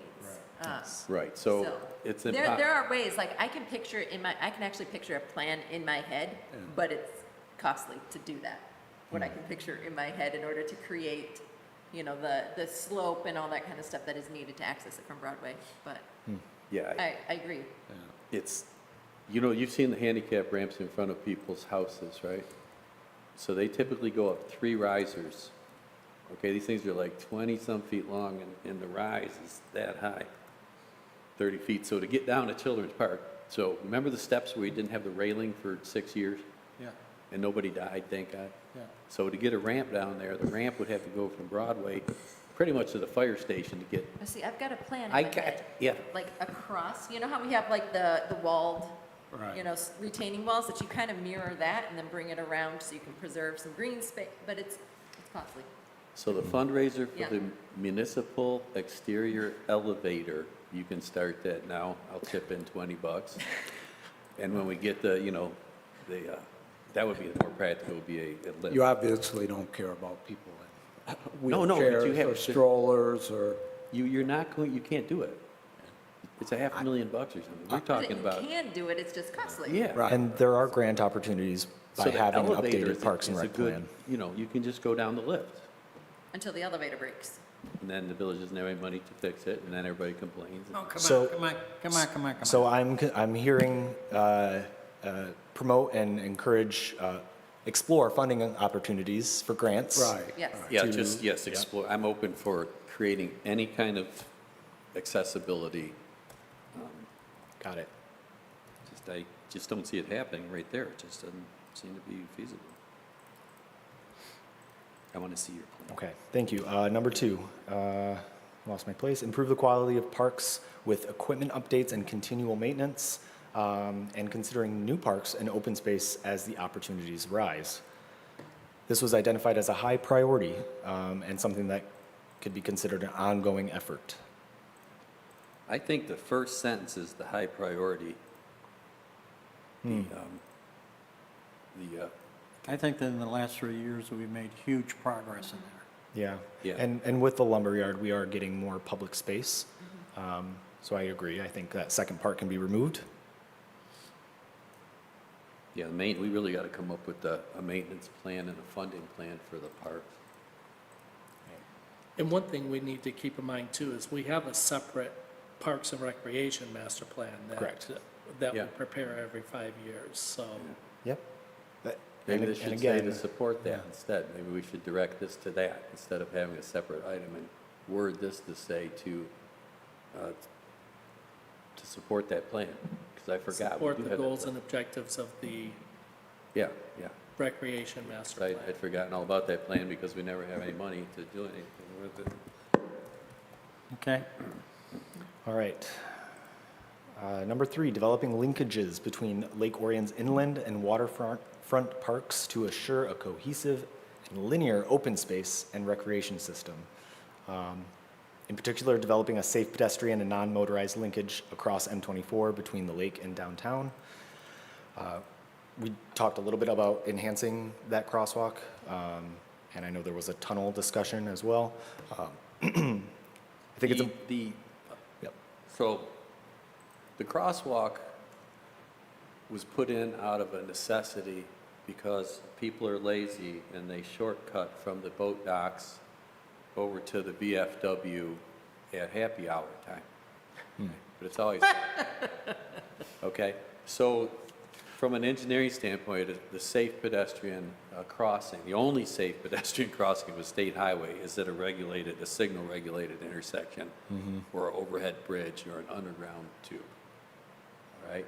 So since I'm on the planning commission and I'm unfortunately a state licensed professional engineer, I think that promoting the non-signalized crossing of M24 is wishing a poor outcome on some citizen at some point because of the process, just because of the involvement in the proximity of entertainment, alcohol, boating, and the state highway. You know, the day they put that thing in, I was shaking my head. This initiative here, it says safe, all right? And I had encouraged Mo Sherry to try to, you know, on his plan that we killed for the marina to provide a safe walkway from the docking areas to the signal. So I'm going to just reaffirm to you guys that I think that pedestrian crossing should be directed not to a dangerous but proprietary necessary pedestrian crossing to a safe signalized crossing. and just hear me. You cross the thing all the time, I know, I'm okay with that. and you're safe with it, but Yeah, it's not safe. I'm, One oh, of- one of the things you just gotta know there is that if you just wait, clears up both ways. But you gotta be very careful because you push the button and one lane stops and the other lane keeps flying by. You gotta be very careful. I grew up in 6 Mile and Livernois, and I could cross the road safely at 5 years old. We used to like see how close we could get to the car. So, you, anyway, so that Come being, on. my comments being taken to heart, I would like to introduce the word safe in there. Yes. Yep, it's in there. It isn't. I think you're looking Safe pedestrian and non-motorized linkage. Yeah. 3 up here. I was down here looking on the, they're down on item 2. Do we have multiple items on 4C2? And Yeah. can we, It is can we, Yeah. can we take that out of the parks and put that into the circulation category? Because the parks aren't ever going to be connected like that. Can we move that down to the circulation, because that's Yeah, we don't currently have a circulation theme. I think one item we But I think economic development or, Under Objective 4C says provide adequate circulation throughout the village. Oh, thank you. And item Two. 2 talked about the crossing at M24 and Broadway. Mm-hmm. And so moving it down, because I agree that developing linkages between the inland and waterfront parks, it's not like we're connecting Unger Park to Greens Park, Right. Yes, I think it's more about the downtown to the park and other opportunity, boat docks, things like that across. And so it can probably be moved down under circulation and just as a develop safe pedestrian and non-motorized linkage across M24 between the lake and downtown as then item 4C2. all right. I agree, thank you. Okay. All right. Where am I at here? Number 4, encouraging the development of the Pollyant Paint Creek link connecting the village to the township and other regional trail systems. This was identified as a medium priority and there were no further comments. But I think there was support for more trail connections throughout the village generally. Was it impossible, determined it was impossible to link from Kroger's to the trail because of the geometry of the road, they just, Indian Wood? Well, they ran it right down the road is what they did. Yeah, so there's no, was there, There's signage, there's signage? Is there, there's stickers on the pavement that tells you what to follow and how to get there. I rode my bike down there from my house to the trail. And I had to ride on a very narrow gravel shoulder, but there is a path, right? Yeah. All right. Well, it's not a path, it's a street. Yeah, I mean, but it's a trail. So then the trail goes, Trail goes right down Anderson Street. He's talking going north out of the village, though. Oh, let's go north. Yeah. yeah, so I mean, is the sidewalk in front of the tire warehouse considered access to the trail? When you ride your bike, do you go in front Well, of I tire? would come all the way up through the village, take Elizabeth over to Kroger. I wouldn't Right. Okay. be coming up M24. You wouldn't, okay, but I've seen a lot of people go on M24. Yeah. And people keep talking about a sidewalk in front of the cemetery. which- That we need so I can get to Eva's. I just go down the street. I just go down you go around the block. That's true. We all go Because down there's, the other way. there's the crossing there at Flint Street, but then if I keep going on the sidewalk on the east side of M24, then there's no safe crossing for me to get to the Right. ice cream. The pedestrian crossing at Kroger's is not existent, really. Correct. There isn't a safe pedestrian crossing there. Yeah, so the connection from the village to Eva's, You have or to go the into trail, the residential yeah. neighborhood, yes. yeah. And so what people are saying they would prefer is they would prefer to cross at the light, go down the street, get to Eva's, and then you can work your way, cut through the Firestone parking lot on your bike, of course, and go to the trail that way, because going on the Kroger side on foot and then trying to cross is impossible. Not for her, she's a bike person, I guarantee you, nothing. So is the trail connections, what do we really want? I mean, the sidewalk on M24, it's a state highway right-of-way. We only own up to the fence. The rest of it's state highway right-of-way. How does one get a sidewalk in the state highway right-of-way? Do you have any? The state's probably not going to put it in. How do you get sidewalk on Yeah. the state trunk line? Yeah, they want a sidewalk along the cemetery. That's what people keep complaining about, is a sidewalk. But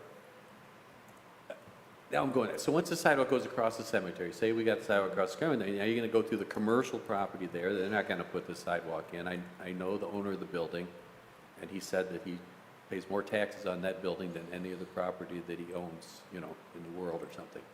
So he's not going to put a sidewalk on that section. Eva's is not going to pay for a sidewalk on her property. So this connection thing, in reality, what does that look like? Well, if we want sidewalk along M24 anywhere, number one, we've got to apply for a construction permit through MDOT. And, that's a fairly standard process. MDOT requires us to be responsible for sidewalks on their state trunk line anyway, so the sidewalks are ours, even though the right-of-way is owned by MDOT. The council already adopted a policy that any new sidewalks, the village would pay for initially, and then the property owners become responsible for them in the future.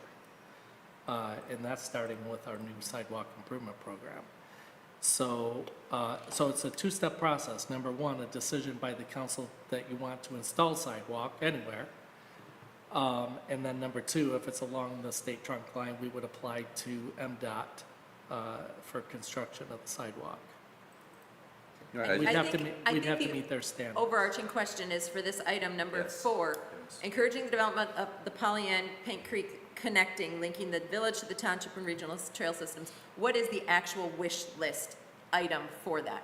Because I don't even think putting a sidewalk along the cemetery, which I would love, just to get It to will. Eva's, that is not accomplishing this necessarily. Right. So what is the action item to accomplish number 4? It's trying to interconnect regional trails to each other. Right, but how? Is this just through more signage to direct people? If you're in the village, hey, head down the Paint Creek Trail at Clarkston, there's gonna be a bridge, take that, and then take Clarkston Road down to the like, what is it to encourage?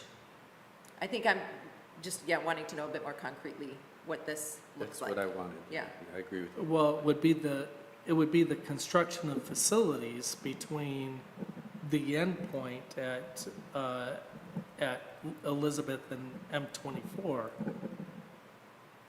north, connecting to the Pollyant Trail. Like going north up 24 into Oxford. North up to connect that way. M24, I understand that at one point, I think it's the golf course or something that owned, the right-of-way is so limited.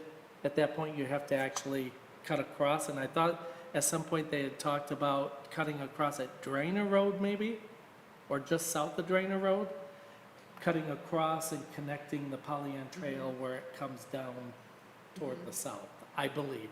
Now, I'm going back like 7 or 8 years ago when I was here the last time and we talked about this, but something like that. Yeah. There was some reason why it had to veer off to the west to connect to the Pollyant Trail. So how would we be involved in that, since that's obviously not in the village? Coordinating Okay. with other governmental units, with Okay. Orion Township, with Oxford Township. Okay, so based on what we discussed and the feasibility of even getting down the road, I don't see any reason to change that. Do you? Or add to it? I think I would just change it to low, knowing that, low Yeah. priority, knowing that we want to keep that in mind, but there are challenges to do that. And I agree. I agree. Number 5, coordinating recreation program development and encouraging cooperative use, development, and maintenance of parks between the village, township, and Lake Orion schools. I think we kind of addressed that there, but make it a little bit more broad for multiple facilities, not just trail linkages. research and apply for both the Trailtown and Watertown designations, which are pure Michigan programs to encourage ecotourism and attract a wider audience to the Lake Orion downtown area. Someone said remove electric bikes and vehicles and classified this as a low priority. What's ecotourism? Effectively marketing our blue and green spaces as an attraction to come to the village and enjoy these natural resources. Those, I will, once again, a small voice of reality. The number of people that come from far and wide to go into our little park on the lake and sit on our dock, I don't know how much effort we need to expend on our water facilities open to the public. Do people come from out of town to go to our park and have picnics and stuff? Yeah. Do they bring? I know people who come from, where do they live? Like Sterling Heights to Children's Park because it is their favorite park. Okay. All right. So one family comes from Sterling Right. Heights. So just, All right. and I do know that, I mean, we've sold, passes for Greens Park, and at one point, over the years, there have been varying price points for people who live out of the village, in the village, different things like that, and we've kept track. And there are a number of families who consistently come every year. Now, is it, by the thousands? No, but there is a population that do come for certain things. So, Darwin, is our grant writer, done any applications for these two programs, or it's low on the list? It says here, research and apply for some program. I mean, is there some program we can just apply for, Well, there or is it? are several potential grant opportunities. It's a matter of becoming more aggressive in applying for them, but So if there's This a grant is- opportunity, we should have a list in the village that says apply for these grants. And I don't think thinking about applying for grants in the master plan isn't gonna get us anywhere. It's a waste of, we do well, reference. what it does is, remind us to apply for grant? well, no, by identifying it in the master plan, it does make for a stronger grant application. Correct. Because a lot of these grant programs ask you if your project is supported in your locally adopted plans. Okay. Yeah. So can we get this moved to our master grant application list then? Because we've been discussing having some consultant or something write grants for all these different things that we're doing. Why not, move towards hiring somebody to write a few of these grants? I'm just suggesting if you could add it to your list. Well, I thought you said well, I think we're going beyond what this discussion is, and that is Okay. whether this is a Yeah. priority that we need to include in the master plan. It is a benefit to us to I have think it it's in the high master priority plan. if there's funds available to be gotten. I think it's a high priority item. Wishing in a low, like the village has been wishing for the millions to fix everything. If you're gonna wish for money, put it as a high priority then. Make it worth my time to read these 3 sentences and understand what ecotourism is and we're gonna get you a T-shirt that says that. For those of us who are old enough, I'm gonna start calling you Nellie Olson. But anyway, it is important to have it in the master plan. so can we raise the priority up so that we focus on it, You can put applying the for it priority actually with level, their- I think the higher you make the priority level, the more the grant funding agencies Then let us raise. look this. at the seriousness Getting of your money for the high application. priority. Yeah. Okay, we'll raise it up to H. All right. Okay, if we're gonna get home tonight. All right, we're Yeah. going. Yeah, skip number 7, that one's already done. We're on 4C. We've already got sidewalk improvements and we're working on filling those gaps already. So this is something that's already ongoing, so it doesn't need to be a high priority for us. Encouraging the development of a pedestrian crossing, this happened to come through again. Yeah, this was redundant based on some other items. Ensuring access to transit services for the citizens of Lake Orion. This is a high priority, but it's noted as already complete. We're aware of these transit services and these connections. Is it robust? Does it serve the community, the target communities? I think it could be changed to like something of promote or increase awareness of the services, the public transportation services that are available in the community. Because I do think there are a lot of people who still don't know that NOTA is available for more than just seniors. Right. In the newsletter. We have a whole section on our website, transportation. It's true. My I have neighbors to are- rub it in every chance I get. The newsletter is just going to say, go to the website. We're going to mail something out to everybody that says, please go to our website. All right, requiring developments to provide greenways, trails, and non-traditional paths in addition to sidewalks in the new and modified developments to connect them with other community neighborhoods. This is already a requirement of our zoning ordinance when any development comes to town, so I think it's safe to remove or just note it as a Good. Good. ongoing item. Promote the use of common entrances and shared parking facilities along M24. Again, we encourage cross-access already in our zoning ordinance, so I can... I tried to promote a lot of I cross-access know. and they shot it down.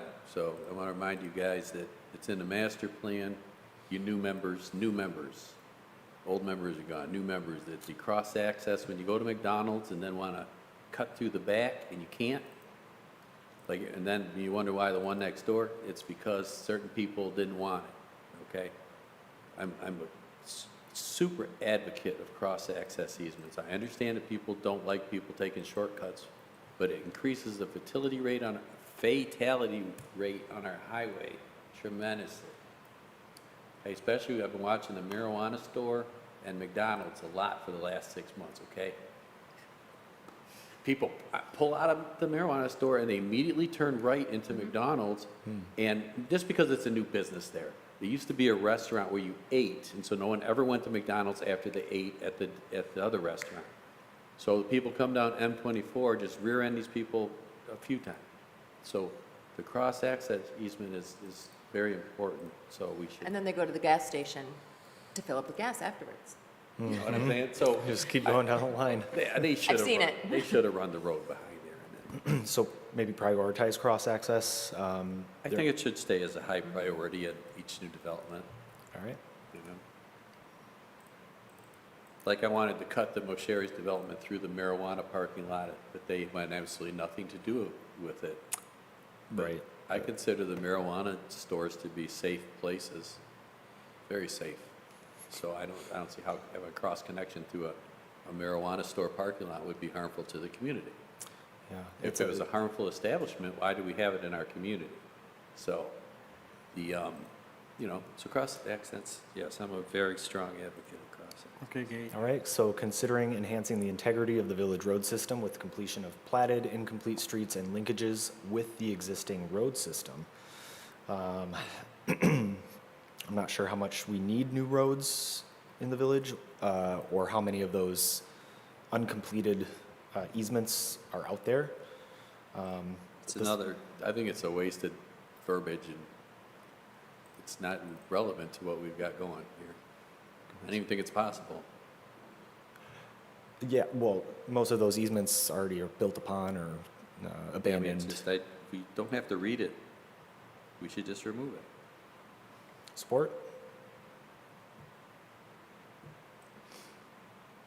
It was identified as a high priority, but let's go ahead and make a revision. Marketing program to encourage bicycle use as an alternative to driving. Non-motorized bikes, again, this is a high priority, but something that the DDA could focus on, and should be an ongoing program. This was pulled from the DDA plan. Not getting involved in the bike. Yep. I already got shot down on the bikes, 100 bikes, 1,000 bike I ride. think we got that somewhere else. We should put that together with it. Yeah, Yeah. okay, consolidation. Continue to review, maintain, and enhance pedestrian crosswalks and sidewalks within the DDA district, directional signage, zebra crossings, and they should all follow our engineering and design guidelines with additional traffic calming measures, bump So- outs. Is this the one with the brick line sidewalks? Yes. Okay, so I've had to continually hear from the DPW that these brick paver streets are a problem for maintenance. You know, they are aesthetically pleasing in our climate. The brick pavers have to be sanded and maintained and worked on every year. And I think it's a mistake. If we want to do something like that, we could do colored stamped concrete and get the same effect without the maintenance considerations. Always I'm about the, so I would like to take that brick street stuff out of there, not encourage that in our master plan because of its maintenance. I'll include your suggestion for other Yeah, alternatives. I think they only spent Stamped $10 million putting that in. What? The Yeah. sidewalk, the Yeah. intersection, the brick intersection? That whole update of the downtown, I think cost $10 million, and that's part of that whole brick structure. Yeah, I think we can cross out that brick part. We've already got it. We already maintain it, so. Oh, okay. Good. Anything new, Don't encourage it. what do you think of We that? don't want to encourage it. Yeah, anything new, we could consider alternatives like stamped pavers. That, No, don't take the brick out of there. We don't want you to recommend, we do not want any future brick streets or brick sidewalks or brick pavers Yep, on the public right of way. Is that, I can't hear you, so I don't know. yes, Just go that's, like- that's what I was suggesting, Okay. yes. All right, good, All right. good. Coordinate and develop a shuttle system with select stops within downtown Lake Orion with the North Oakland Transportation Authority. Folks said that this is not needed in the plan or it's completed. And I think we do have smart services, smart shuttle services already. I'm not sure about the locations of those stops. I think it could be something to look into, but Do we have a bus stop on M24? Anybody know? I don't think so. I don't think we have a public bus All stop. my neighbors get the short bus that comes and picks them up. Mm-hmm. That's NODA, right? But you haven't seen a bus either, have you? No, just the shuttles. So I don't think, I don't know, we have bus service up here, so do we need bus service up here? This is a shuttle system. This is talking about Yeah. shuttles. Kind of like we have, the DDA currently does the shuttle, you know, between Lake Orion and Oxford, or they've been running that. I think the thought is shuttle stops with, some type of shuttle within our community and perhaps coordinating with NODA is the way I read this item. Oh, I don't, I think that. You see it like NODA, is that what you said? I think like perhaps contract, I don't know if this is like contracting with NODA, something to develop just a shuttle within, I'm not exactly sure. But it seems that way. So Promoting circulation within the village. Darwin Jr. So the shuttle, we're a small community. We do not need an inter-community shuttle within the village of Lake Orion. The trial shuttle trolley going to Oxford, in all reports to me, is not a cost-effective solution. The DDA director mentioned, vaguely that he didn't think that was going to last that long, but I could be wrong. No, you're right. So We continuing don't need coordinating. we don't need that. What do we need that for? I mean, we just passed a huge millage. We can support NODA. Can we change it just to continue Yep. to support NODA? I believe, yep, I just made that edit in there. All right. Thank you. Ooh, okay, objective 4D, we're almost there. Provide all segments of the population with high quality and affordable services and facilities. Storm drainage systems for problem areas that can be consolidated with another item in 3C, but it was identified as a high priority. Yeah. 3C. What's 3C? 3C would be, there are items talking about stormwater management and implementing a stormwater management plan. Yeah, maintain it. So you got to add the words maintain in the storm drainage. Maintain. Where am I? Well, if you're going to combine those two, you need to add the maintain.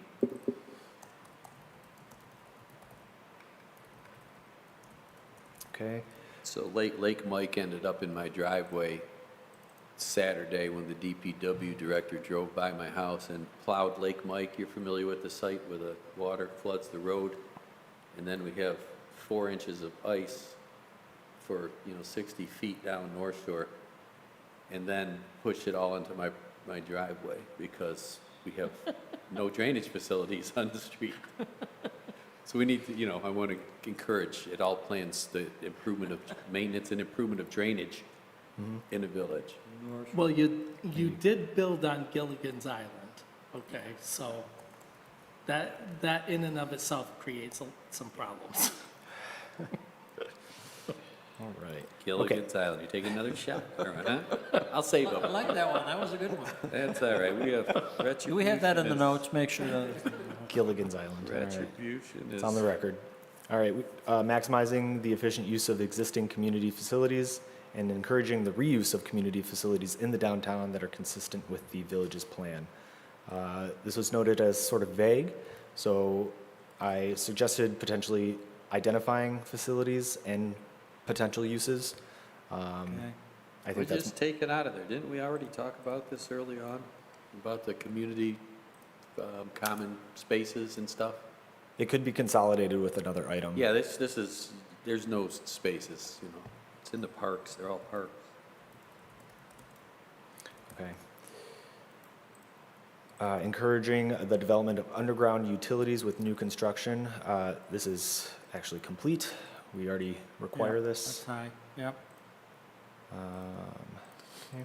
Establish a policy for downtown snow removal, including property owner responsibilities, locations for dumping, and prioritizing curbside and intersection snow removal. There's gonna be a whole new snow, hopefully, for next year. Okay, A yep. snow proposal. I'm gonna keep it in there and prioritize I believe that's That'd be DPW high. that takes care. What's that? That'd be high. High priority, yep. And, okay, 4E, developing an efficient parking system. Appoint a person to oversee the parking system. No. Yeah, this was noted as high or low.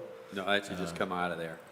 The village manager is in charge of all the village, that is, the village of Lake I Orion. agree that should come The- out. The DDA is in charge of anything they own, so that could be changed to, is implementing the parking meter system to increase the turnover of traffic downtown and increase revenues available for enforcement.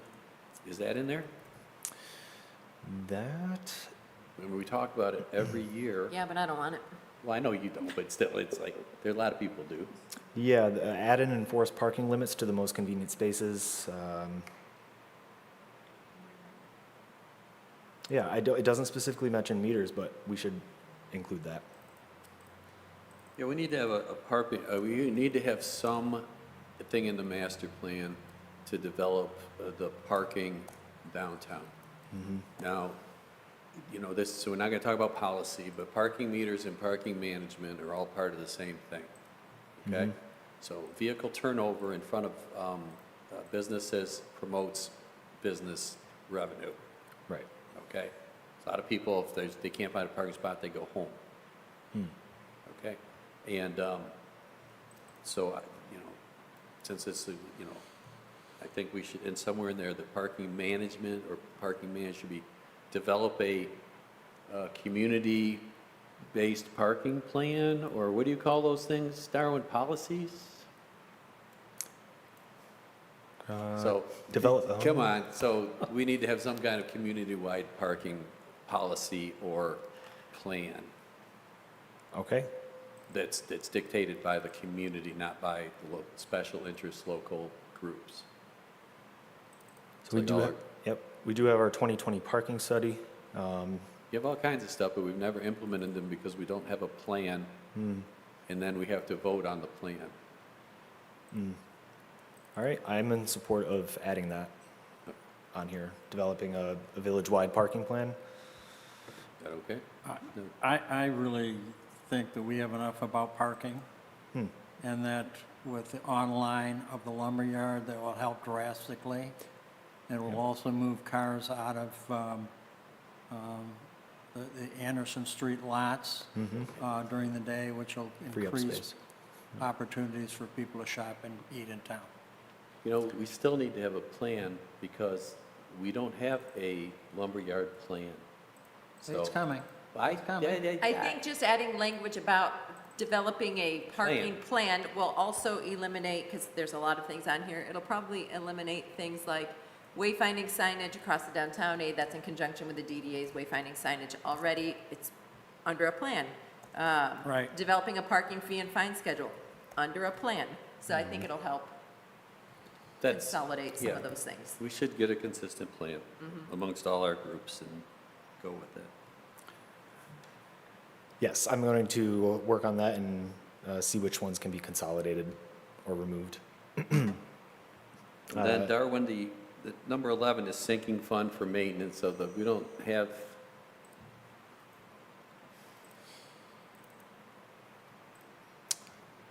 the sinking fund is not appropriate for that. No. We have a maintenance fund, correct? We don't currently have a maintenance plan per We se. have a line item though that's parking lot line item, don't we? Fund maintenance or no? No. No? So what do we need? We This- have a parking fund, but that's for That's a DEA's enforcement. fund. Oh, That's okay, for so, enforcement. But, so what do you want to do with but rather this? than a sinking fund, until, if we institute metered parking, then that may become something we want to talk about. But right now, if we're looking at maintaining parking lots, we're going to have discussions on special assessing, Yeah, so let's, especially assessing benefiting properties, so the 11, this item can go. i.e. downtown businesses, Yeah, this for our is, parking so lots. this can go out. We're not developing a sinking fund for maintenance. That's a specific governmental item. We should take that out. It's not something we're doing. Yeah. I did, I yeah, I agree with removed that. that one. Yeah, okay. So number 3, collaborating with owners of private lots to allow for public shared use of private parking areas where possible. I think that speaks to your point, Darwin, about working with local businesses I to. can't hear you. So collaborating with owners of private lots to allow for the public shared use of the private parking areas where possible. I think this whole category goes into one parking plan. Is that right? Yeah, Yeah. yeah, because this is too much, too much Okay. argument. I mean, we're trying to nitpick each thing. I mean, just put it all lump and we'll Yeah. figure out a good parking plan. Yeah, All right. Agreed. very good. Okay, thank you. Save somebody. All right. Let me go through. Okay. Here's one that I do want some comment. Develop a parking deck or structure that is I carefully put it, no, integrated. we said take the entire category, remove all 15 items. And I think we can put take them in that the out parking because of the plan. lumberyard project is Yeah. the project that was intended to do that, because the DD at one point explored a parking deck. The lumberyard is the alternative. Okay. So- Yep. Thank you. You put your shot. I just saw you had your parking deck should have gone back over there anyway. So general planning efforts, reviewing the master plan on an annual basis, and inventorying accomplishments. That's what this strategic plan is for. Pursue a comprehensive update to the master plan to reflect current trends and data, gather community input, and integrate all of our existing documents. Isn't that what we're doing right now? Updating the Parks and Recreation Plan every 5 years to remain eligible for grant funding. That's going to be required by the end of 2026, so that'll be near term. Adopting a revised zoning ordinance and pursue wholesale rezoning, including the implementation of new districts that were identified in the future land use and zoning plan. Yeah, that's not necessary anymore because they bought all the land and used it up. I don't think there'll ever be a bulk rezoning in this community again, do you? Considering we've gentrified out all the old people and the properties are worth so much, I don't know who could accumulate enough property to do a mass rezone. Well, I think a lot of these zoning districts that were proposed were to encourage the type of housing and linkages to the downtown to basically, I'm at a loss. Okay. Safe to remove this one? Wholesale zoning, rezoning?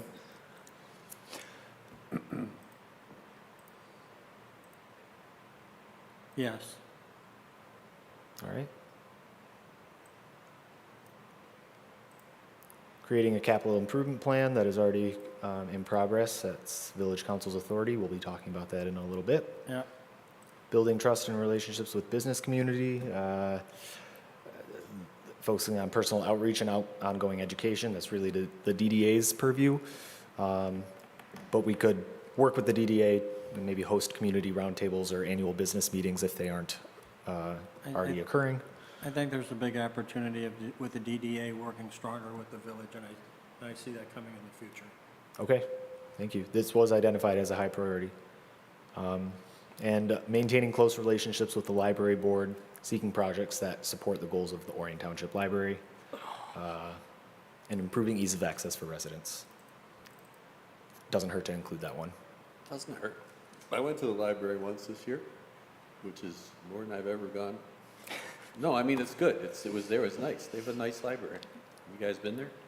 Yeah. Got a big, beautiful rooms and Great library. they have a, yeah, My record is just shy of $10,000 worth of materials checked out in 1 year. really. Yeah. Well, you got 2 kids that are in elementary school, so you win. So what is the next step with this? Yep. You got all the way through this thing. Page It's only- 12 of your packet demonstrates that we have one more meeting, March 3rd, for the Planning Commission to review these revisions and Okay. consider sending it to council for distribution. We also have a public opinion survey. We've drafted it.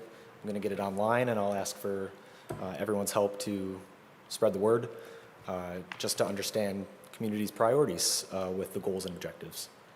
Less focused on the specific action items, which we're already doing. How many did we get last time? 7 respondents? 9?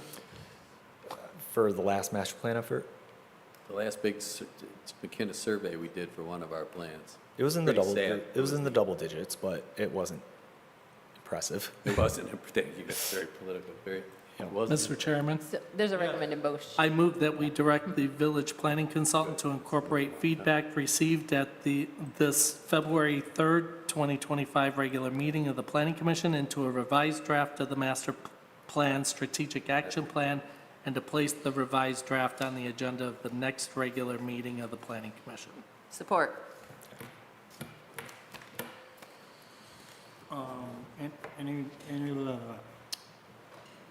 We've got support on it. I think we just go and vote. All in favor? Aye. Aye. Thank you. Okay.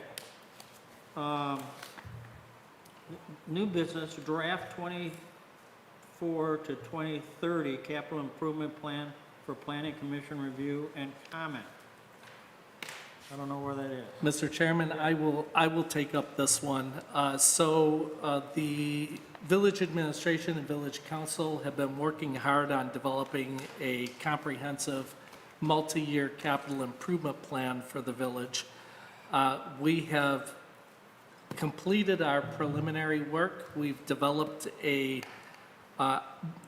what I believe is our very first comprehensive plan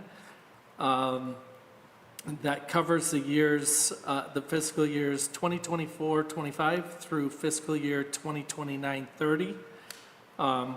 The first part of the plan provides an overview of our capital improvement plan, what it is, how it is to be interpreted, how it's maintained and updated. I won't go over all that information with you, but please review it when you have an opportunity. It covers how the CIP integrates into the budget process. It talks about the process for developing and updating the capital improvement program, including the administrative group responsible for developing the plan, the governing body's involvement, engaging and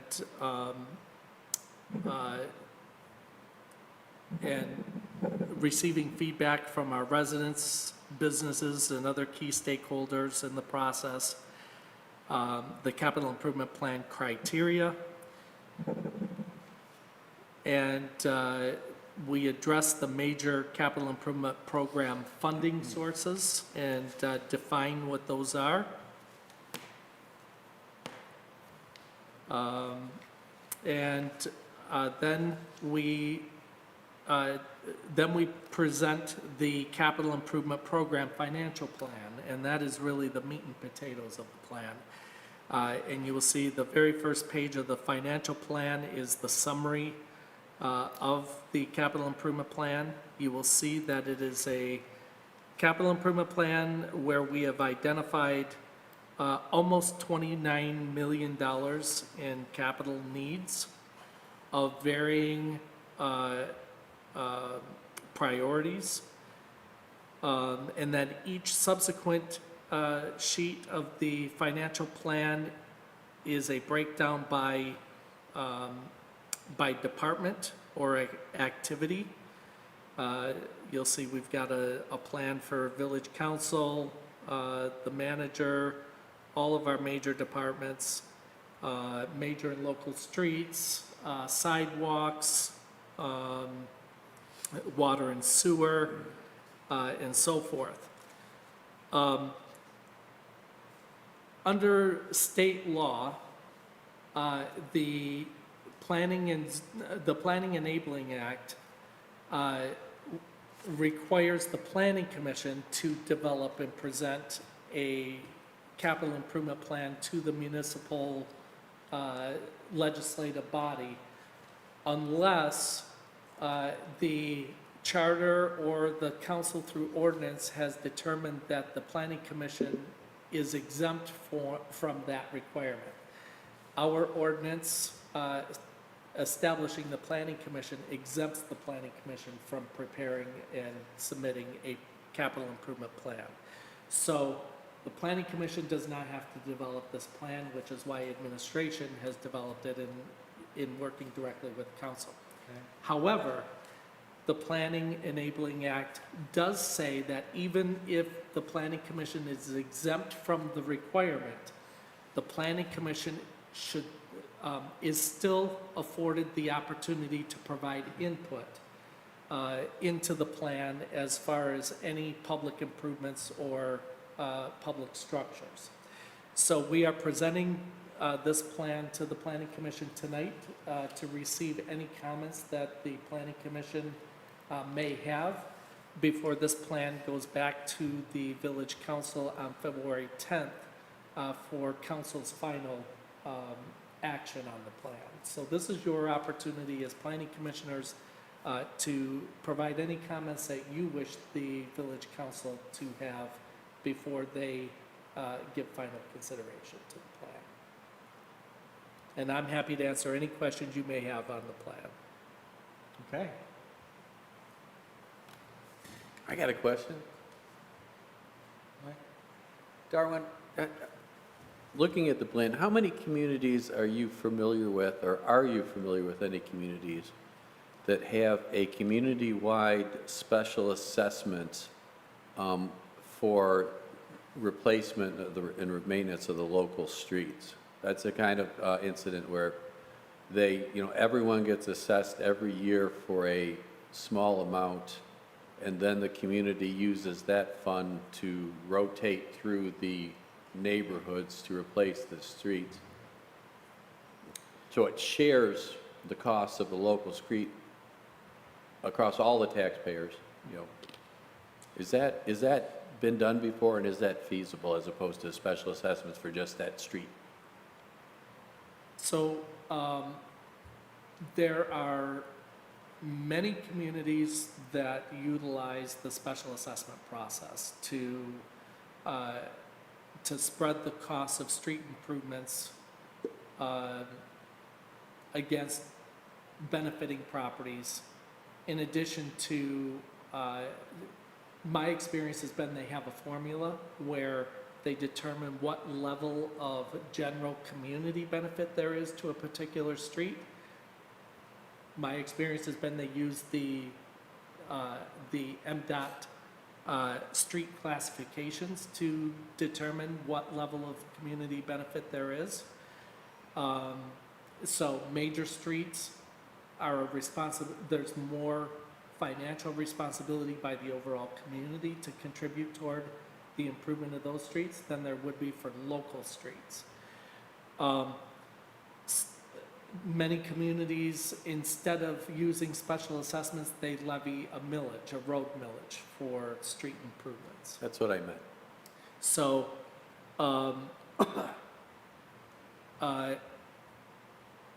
I would say that probably most communities in Michigan use one or the other, because there simply are not enough funds in most communities for the community to be able to fund street improvements simply through general fund or Act 51 funds.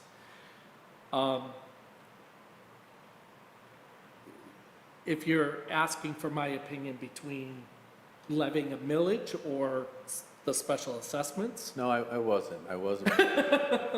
because you know my position on it.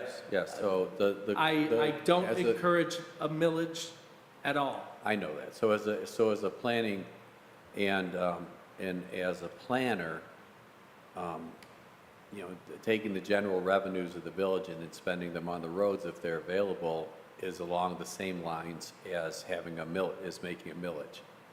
So if the village had excess funds and decided to distribute them, you know, to the roads, local roads, it would be effectively the same as having a millage. It would be just Correct. proportioning the general millage towards the roads. And that could be done simply by an act of, you know, council. But the, you know, as a planner, I was looking. Before you go on from that, though, I do want to say why that doesn't work here. You know that Headley has already rolled back our millage rates from 20 mils down to 10.46 mils. Yes. Okay? Right now, we levy for general operating somewhere around 9.8 mils. So we don't have much of a buffer to be able to work with. Now, you could, this past year, we closed out the fiscal year with a good fund, with a sizable surplus, almost $500,000 surplus. But you're not going to see that every year. But you are correct that it still is the same as levying a millage. This is why I don't encourage using millages. And that is because every property owner should be paying for their own streets based on the benefit that their property gets from those street improvements. A special assessment district does that. You pay for your own streets. You levy a millage, and now you have property owners who are paying for streets based on the value of their property, not in any way tied to the benefit that they get from the street improvement. So somebody who owns a $2 million home. Darwin, I understand. Well, I'm saying it I know you understand, I'm saying it for everybody else. So somebody who owns a $2 million home in the community is going to be paying substantially more for street improvements than somebody who owns a $400,000 home. It's not equitable. Not only that, but you've got to make sure if you're levying a millage, that this millage is going to last in perpetuity to make sure everybody's streets get done. And you can't make that promise because you cannot bind future councils to your own budgetary authority. If you're saying you're going to use millages to pay for streets, then you are in some ways binding a future council to that promise that you made, and I would argue you cannot do that. You're taking away future council's budgetary authority. The fairest way to do it is special So assessment. arguing back, And Act since you 51. insisted on bringing up the argument without me doing it, the protocol in the village, all right, so currently, we have a $12 million sanitary pump station project that benefits all of the people on the islands, okay? And something like 60% of the village has no involvement in those sanitary pump stations whatsoever. But the $12 million cost, I have not objected to it in my years on council, but that $12 million cost is being spread uniformly across the village peoples who do not have benefit. So we're doing the exact thing that you said is inappropriate. So we're making all the citizens of this village paying for proprietary pump stations that only benefit certain properties. So this is a direct refutal, and I'd actually take this to court if it was something that we did for fun. So that's when I said, that's not what I wanted to talk about. Okay, but I wanted to I need to respond to you What I on wanted that to talk to you about is, Hold on. Hold on, we're getting way off base right now. yes, that's why I want to talk about the streets and the capital improvement plan. So what I wanted to ask you is we're paying for these things. So the people, like, I live on a long, uniform street that's, it's one of the longest streets in the village, right? North Shore.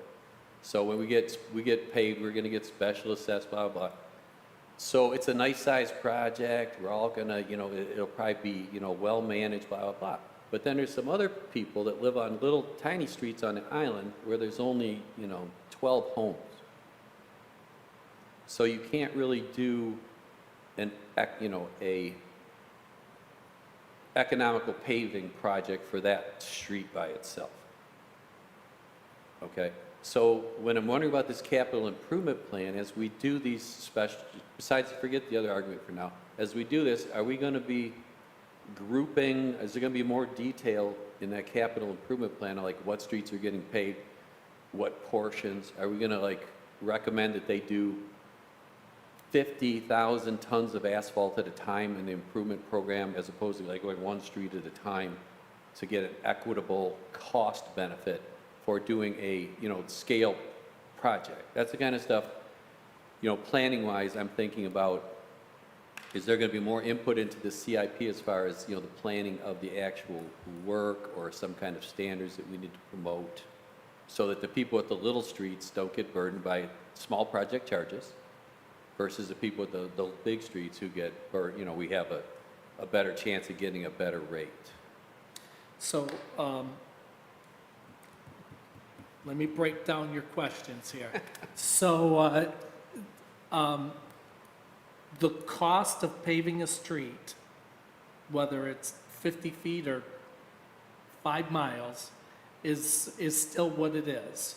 And people are specially assessed based on the front footage of their property. So that doesn't change, whether you live on a dead-end street or whether you live on a major thoroughfare. The costs are what they are. And you are specially assessed, if we use special assessments, you're specially assessed based on your front footage of your property. So that doesn't change. I'm trying to think what else, other questions you had there. But Lumping the streets together, would you anticipate that we would do multiple streets at a time to get a better price? That's basically my question was, right? So our CIP, if you look at the major and local street, because this is a financial plan, this doesn't go into the details of the design or how we set up the special assessment districts. That's not what the CIP is.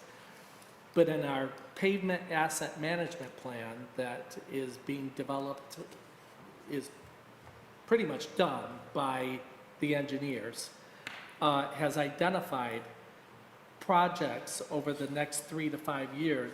Actually, for the next 3 years, they went out. And they identified Program A, Program B, and Program C, and those are listed in both the major and local streets sheets. Those involve multiple streets for the most part that would be done in conjunction with, as one project. So PAMP Improvement A would all be done as one. I hope that answers your question. So there would be some, to the extent that you get economies of scale from increased quantities, okay, yes, you would get that. Okay, that was the answer. I was just, But I want to go back to your, I knew you would. I had to go back to the sanitary sewer pump station improvement project because I want to correct what you said there. The difference between specially assessing for street improvements and the sanitary sewer pump station improvement project, which is part of an enterprise operation, a business operation, is that the sanitary sewer pump stations, we have 16 of them, they primarily benefit certain homes that have to have those pump stations to get the sewage from their homes into the gravity sewer system to get it transported and treated. But everybody has an interest in those pump stations, because if they fail and we have pollution running into that lake of ours, which drives the value of every property in this community, we are all in trouble. You know, Okay. the argument doesn't hold, I understand So- your position, but that argument doesn't So, follow so that's the the difference. reasoning pattern. I It's an understand. enterprise system, it's a business system, it's like DTE or Consumers Energy. It's not a public facility like streets or sidewalks. It's funded differently, the customers own the system, and the customers are responsible for the system. And you spread the cost of the improvements of the entire system across your customer base. So it's a different, You it's know, a the different village, setup. the same guy maintains my road that maintains his road, and the same people drive on them. You know, I go to his house, he goes to my house. The through streets are major streets.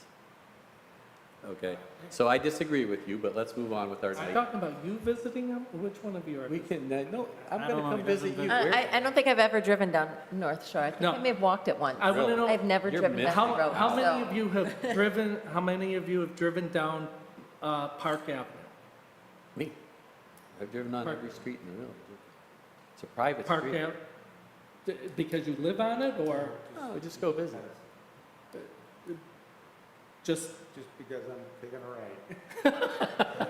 so, I guess they'd be, Okay. I guess they, the private, I most paddleboarded around. most They- people in the community, unless you live on that street, Yeah, they'd because be it's a exempt. short dead-end street. they'd be exempt from the millage Hold on, let me finish what I'm saying. because they're private. Most people in this community who probably have never driven down Park Avenue, okay? It's a dead-end street, it's a short street, it ends at the lake.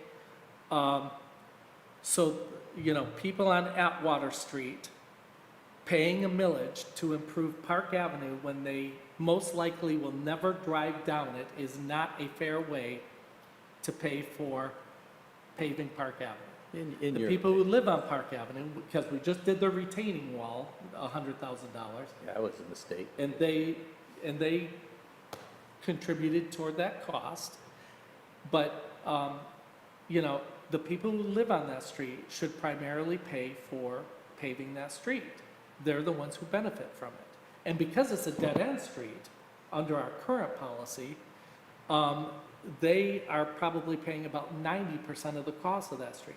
Local streets, our policy says the village will pay 25%, residents pay 75%.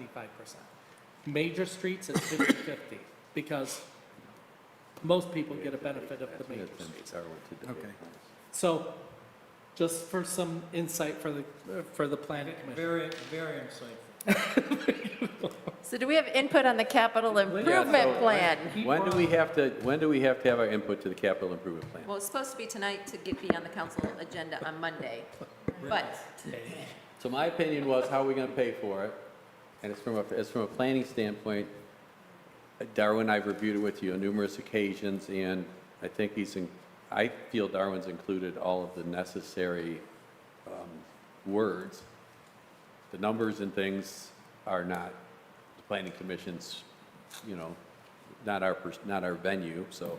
Okay. From my point of view then, since I keep talking, is that I think that the plan addresses all of the relevant issues that we've all talked about. Are you making a motion?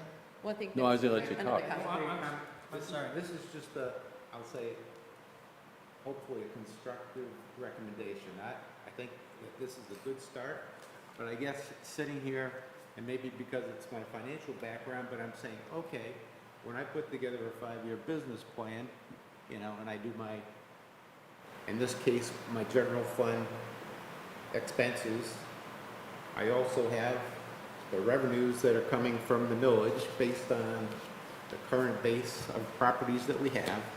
We know that we're gonna get inflation of at least, 3% a year. You know, we're gonna have some growth because we get all these new apartments, I'll call them, that are being built that should add revenue to our budget. So I guess the two top lines I'd like to see is, okay, we've got a revenue stream that says these are the taxes that we assume we're gonna take in based on the population, based on the millages, based on inflation. Okay, here's my expense budget for police and Darwin and the rest of his crew. Based on that, I've got either a surplus of $500,000 or I'm spending everything, you know? It's zero-based. I'm gonna spend everything. Every year I have no surplus to apply to the capital budget. The same way with the sewer and the water, you know? I know what the rates are today, you know? If I project those out, how much of that revenue is going to cover the current cost to maintain, and how much am I going to have in terms of opportunity to cover the capital budget here? Because right now I'm saying, why don't I have a reserve that's been put away for sewers and water? You know, why am I always trying to play catch up? And, oh, by the way, can I afford it? Can I afford the $18 million in sewer and water? You know, and how do I, you know, does my sewer and water personally go double in 2029 because now we've got to start paying back this 20-year bond? I get it. I'm saying, again, I'm a financial guy, so I'm saying I want to look at all the pieces. And oh, by the way, yeah, if I was doing the council's job, I'd want to look at every single line item here to say, you know, why do I just continue spending, I guess, through 27 for what is it, the sewer, I think, water and sewer? You know, what happens in those other years, I guess? Should I spread out those improvements over 5 years versus 3 years? Probably not, because I think our system's gonna fail if we don't do it quick enough, right? The sewer pump station. Pump stations are more than 50 years old. But in any case, it's just a thought, you know, to try and enhance the process. I know you guys have come a long way, you know, again, it's just trying to go a little bit further as you guys. You already got 3 votes that I know of, all right? You're the first person that I've actually listened to here, not to be disrespectful, it's been able to articulate my entire financial understanding of the village in such short words, okay? And I've got to applaud you for having that depth of knowledge about how this actually is happening. So yes, I'm in a complete agreement with what you just said. You know, again, I'm not a city guy, I'm a business guy, and when I have to present to shareholders to say, this is where I'm getting my money, Yeah. this is how I'm gonna fund acquisitions, this is how I'm gonna fund all the capital improvements and replacements, you know, I've got a cash flow, just like we have a cash flow, you know, how do I afford living on the island? Right Well, now, I don't know, because I don't know what my taxes are gonna be. We have some disagreement in the council with regard to, you know, where the money is coming from. We have some we have some discussion with administration over how far into the future we can make these financial projections. Some of us feel that 5 years is not an unreasonable projection based on our understandings of, you know, economics and things. And management doesn't feel comfortable beyond 3 years based on his experience and the uncertainty nature of governing. So Yeah, that's where we're at right now with this capital improvement plan, is how are we going to fund it really, realistically? What will the people, be subject to, and how many projections do we put forth?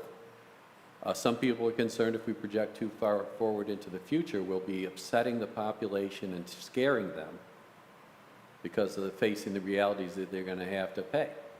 Others of us believe that we should just frankly tell the people to, stop, drop, and roll, whatever. So, yeah, that's where we stand with the capital improvement plan. And again, I guess, I think you guys have come a long way based on what I see, what I know, based on conversations with. We had nothing people 2 years involved. ago, there was But nothing. again, I'm sitting, watching all the politics that are going on this last week, and I'm saying, okay, grants. Well, hell, push a button, no more grants. Do we have a contingency plan? What do we do? Do we just go out and get bond financing? Well, I don't know what our credit limits are relative to the village, but, we need to have some contingency plans such that if these don't materialize, we are able to have a backup plan that allows us to not just say, well, we can't do it, we just don't have the money, or we gotta have a special assessment for sewers that goes well beyond, what we have envisioned in our capital plan. And that is a review that has to take place every year. So this plan covers the current fiscal year and 5 years out. Now, we are in the so that we have a starting point. But we are already, once the council adopts this plan, we're already starting to work on an updated CIP that will take this fiscal year out and add a fiscal year on to the end. But every year, we have to evaluate where we're at in terms of what we had programmed in for the upcoming fiscal year, what we can afford to do, whether or not the revenue sources that we identified are going to be sufficient to do what needs to be done. If not, do we move that project out? Do we look at other funding sources? So this is just a plan. We are not making any definite commitments to anything other than looking at the upcoming year's projects, determining whether those are feasible, and then once the council makes the appropriations in the budget for those projects, that's when it becomes a commitment. Until then, it's nothing more than a plan with our best guesses. And And all I'm saying is, just more scientifically develop the best guesses so that Yep. the council, who is running the community, essentially running the town, is making the best decisions relative to what we're gonna need and how we're gonna tell the people out there that are paying all these sewer and, village taxes that, again, we're doing the best job we can based on all the information we have. Yeah, and I think we're doing that. I think we've come a long way, as Mr. Lamb said, 2 years ago, we had none of this. We had no plan, and so I don't agree that we're scared to tell people how much things are going to cost. I mean, it lists right here, it's $28 million in capital needs. That's a reality. It's not saying we're going to go specially assess every person for the next 20 years for all $28 million, but if we had $28 million just handed to us, if anybody out there who, billionaires out there want to hand us $28 million, that'd be great, and we could all go take this and get it accomplished. But it gives us the flexibility and the nimbleness to look and say, hey, we've identified potential funding sources, but sometimes, in the business world, you have a really crappy fourth quarter, and you realize that you can't do something first quarter the next year, and you've got to adjust and, change your plans because you didn't get what you thought you would.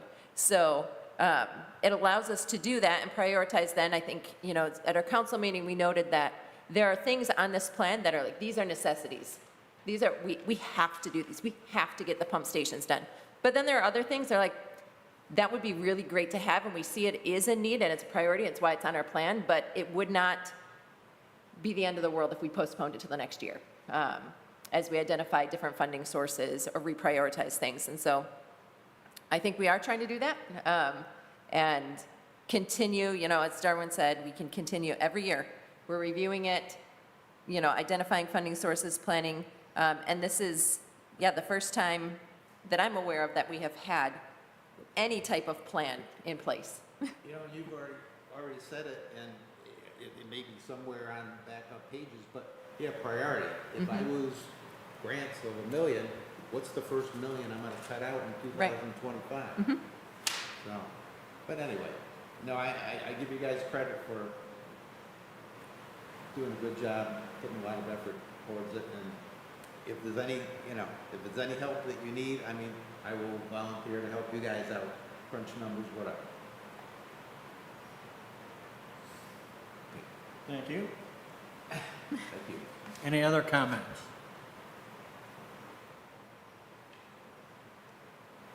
Do we have a motion? There is no motion necessary. We will make sure that a draft copy of the minutes with comments that were made are provided to council. Oh, Okay. And thank you so much for your input. We appreciate it. hey, Darwin. So I used one of those AI things to transcribe some meeting stuff for free, okay? I think it cost me $16 a month, okay? So our discussions with the ladies about the amount of time it takes to transcribe a business meeting, I seriously think you should look into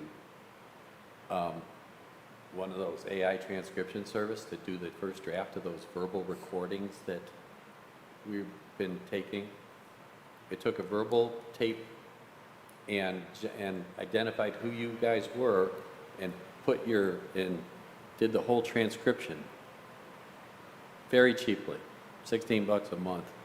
And then Lindsay would just have to read that and verify it for, we're trying to save money, right? So I just want to tell you, I utilize that. It's out of state. So the motion, we don't have to make a motion? There's no motion. No recommendation? No, at this point. We're moving on to the monthly planning and zoning report. No. You're good. If you have any questions, let me know. So do we need a motion to accept and file? Yes. Motion I to accept and move to file, accept and second? file the, I need a second. Yep. Second. Second. All in favor? Aye. Okay, the commissioner's comments regarding planning and zoning matters. Michael, why don't we start with you? Okay, I want to welcome our new member, and I want to appreciate his great insight into his understanding of the numbers. I've always considered this planning commission to be an excellent body since I've been involved with it, that have people that are thoughtful, conservative, and willing to speak their minds on behalf of the village. So I welcome you. I think it's going to be great serving with you, and I look forward to getting to know you. Other than that, Gates, thank you for you got through that whole thing in one night. That was great. You're probably surprised. I'm pretty tired. Yeah. So are we. So the acoustics in here stink. All right, I got a new plan for the acoustics, and I haven't mentioned yet to Darwin. And then you got to talk into that thing, because I can't hear. I got a really loud voice. Most people can hear me when I talk up, right? Yeah. But that's, maybe we need to get longer mics. Yeah, it's kind of hard for taller folks. Teresa? Yeah, also want to welcome Mr. Berry to the Planning Commission. Looking forward to continuing to serve alongside you, and I'm going to keep that short because I'm ready to go home. Larry? Yeah, I guess I'm ready to go home too, but welcome. This is a council meeting. Gage, nice work on the plan. I think we made a lot of good progress today. I love the emphasis on code enforcement, and I like your comments regarding that, Mr. Lamb. And that's about it. Okay. Barry? Glad to be here. Like I said, if you need any support, whether it be here or outside of this function, Be careful. let me know. Be careful. Yeah, I know, I've Lions and Boa and. All right. Jim, welcome aboard. Thank you. We're glad to have you. Just so that it's on your radar, we are working on a sidewalk improvement program. We've divided the portion of the community that has sidewalks into 3 districts. We are working on district number 1 right now, which is basically this area.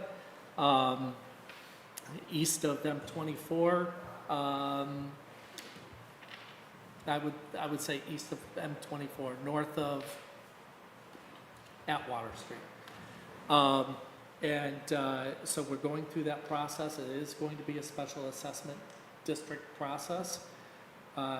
We've inventoried the sidewalk conditions. We've identified the slabs of sidewalk that need to be replaced. We've sent out notices this past week to all of the affected property owners. We will be holding a special needs public hearing, next Monday, February 10th.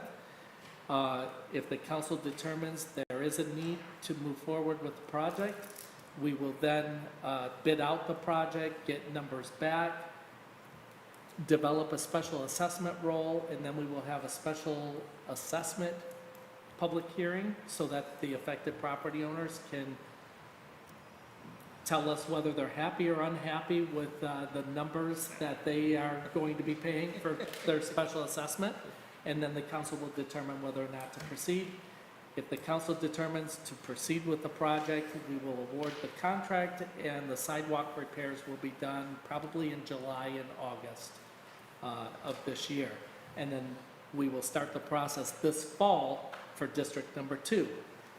And District Number 2 will be completed next summer, and so on and so forth, and it will be a perpetual sidewalk improvement program. And those assessments would be ratio, just like you were talking about, maybe 25-75 or No, something 50-50 or? under our charter, property owners are responsible for maintaining the sidewalks that abut their properties. So, Can I keep you off the sidewalk that's in front of my house? no. No. So, Can I assess people that pass by my house? you can You try. give it a try. I'm not sure Let me how know far when that you're will gonna go. do No, I'm saying, you know, again, the homeowner obviously has a sidewalk in the front of his house.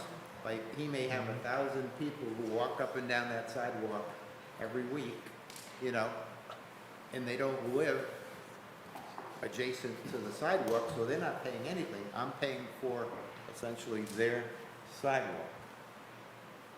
And so I'm Well- just saying, again, am I paying 100%, or do you do a proration that says, yeah, the general community, you know, walks down that water to get to town, and they walk on the sidewalk by my house every day, and therefore, we should only assess you 50%, say. So property owners are responsible for 100% of the costs of sidewalk slabs that abut their property.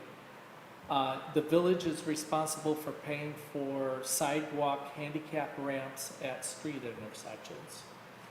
And the council has determined that the village should pay the initial cost of any new sidewalk to fill in gaps between sidewalks, like blocks that don't have sidewalk, where we want to add sidewalk to connect to currently unconnected sidewalk segments. The council has determined the village will pay for the initial installation of that sidewalk, and then it becomes the property owner's responsibility in the future to maintain those. The village charter requires that property owners are responsible for sidewalks, and the charter was voted on and adopted by the electors of the village. So it was the citizens of the village who voted to make themselves responsible for sidewalks. But right now, we are, for the most part, focused on just replacing slabs of sidewalk that are a safety hazard. So I think the most that any property has is 4 slabs of sidewalk that need to be replaced, so it's not a huge burden. I don't want to say that. It's not a huge cost. It may be a huge burden on some property owners who may be living on limited means, and we are sensitive to that. But anyway, I just want to make you aware of it because it is a public improvement. The Planning Commission has a right to know what we're doing with our public facilities.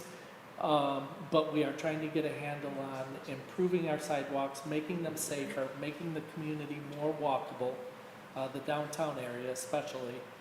And and hopefully improving the overall quality of life in the community. Just a yes or no, I don't want to ask anything lengthy here, but if I'm Mr. Lamb and I say, I'm capable of replacing those 4 blocks of cement in the front of my house, can I do it myself? Yes. Okay. As long as you construct it according to the village's engineering standards, design and construction engineering standards, we have pavement standards that you have to, You're answering the question. you can do it. You have to get a permit, and it would have to be inspected. Okay. And Thank you'd you. probably be paying more than piggybacking on our contract.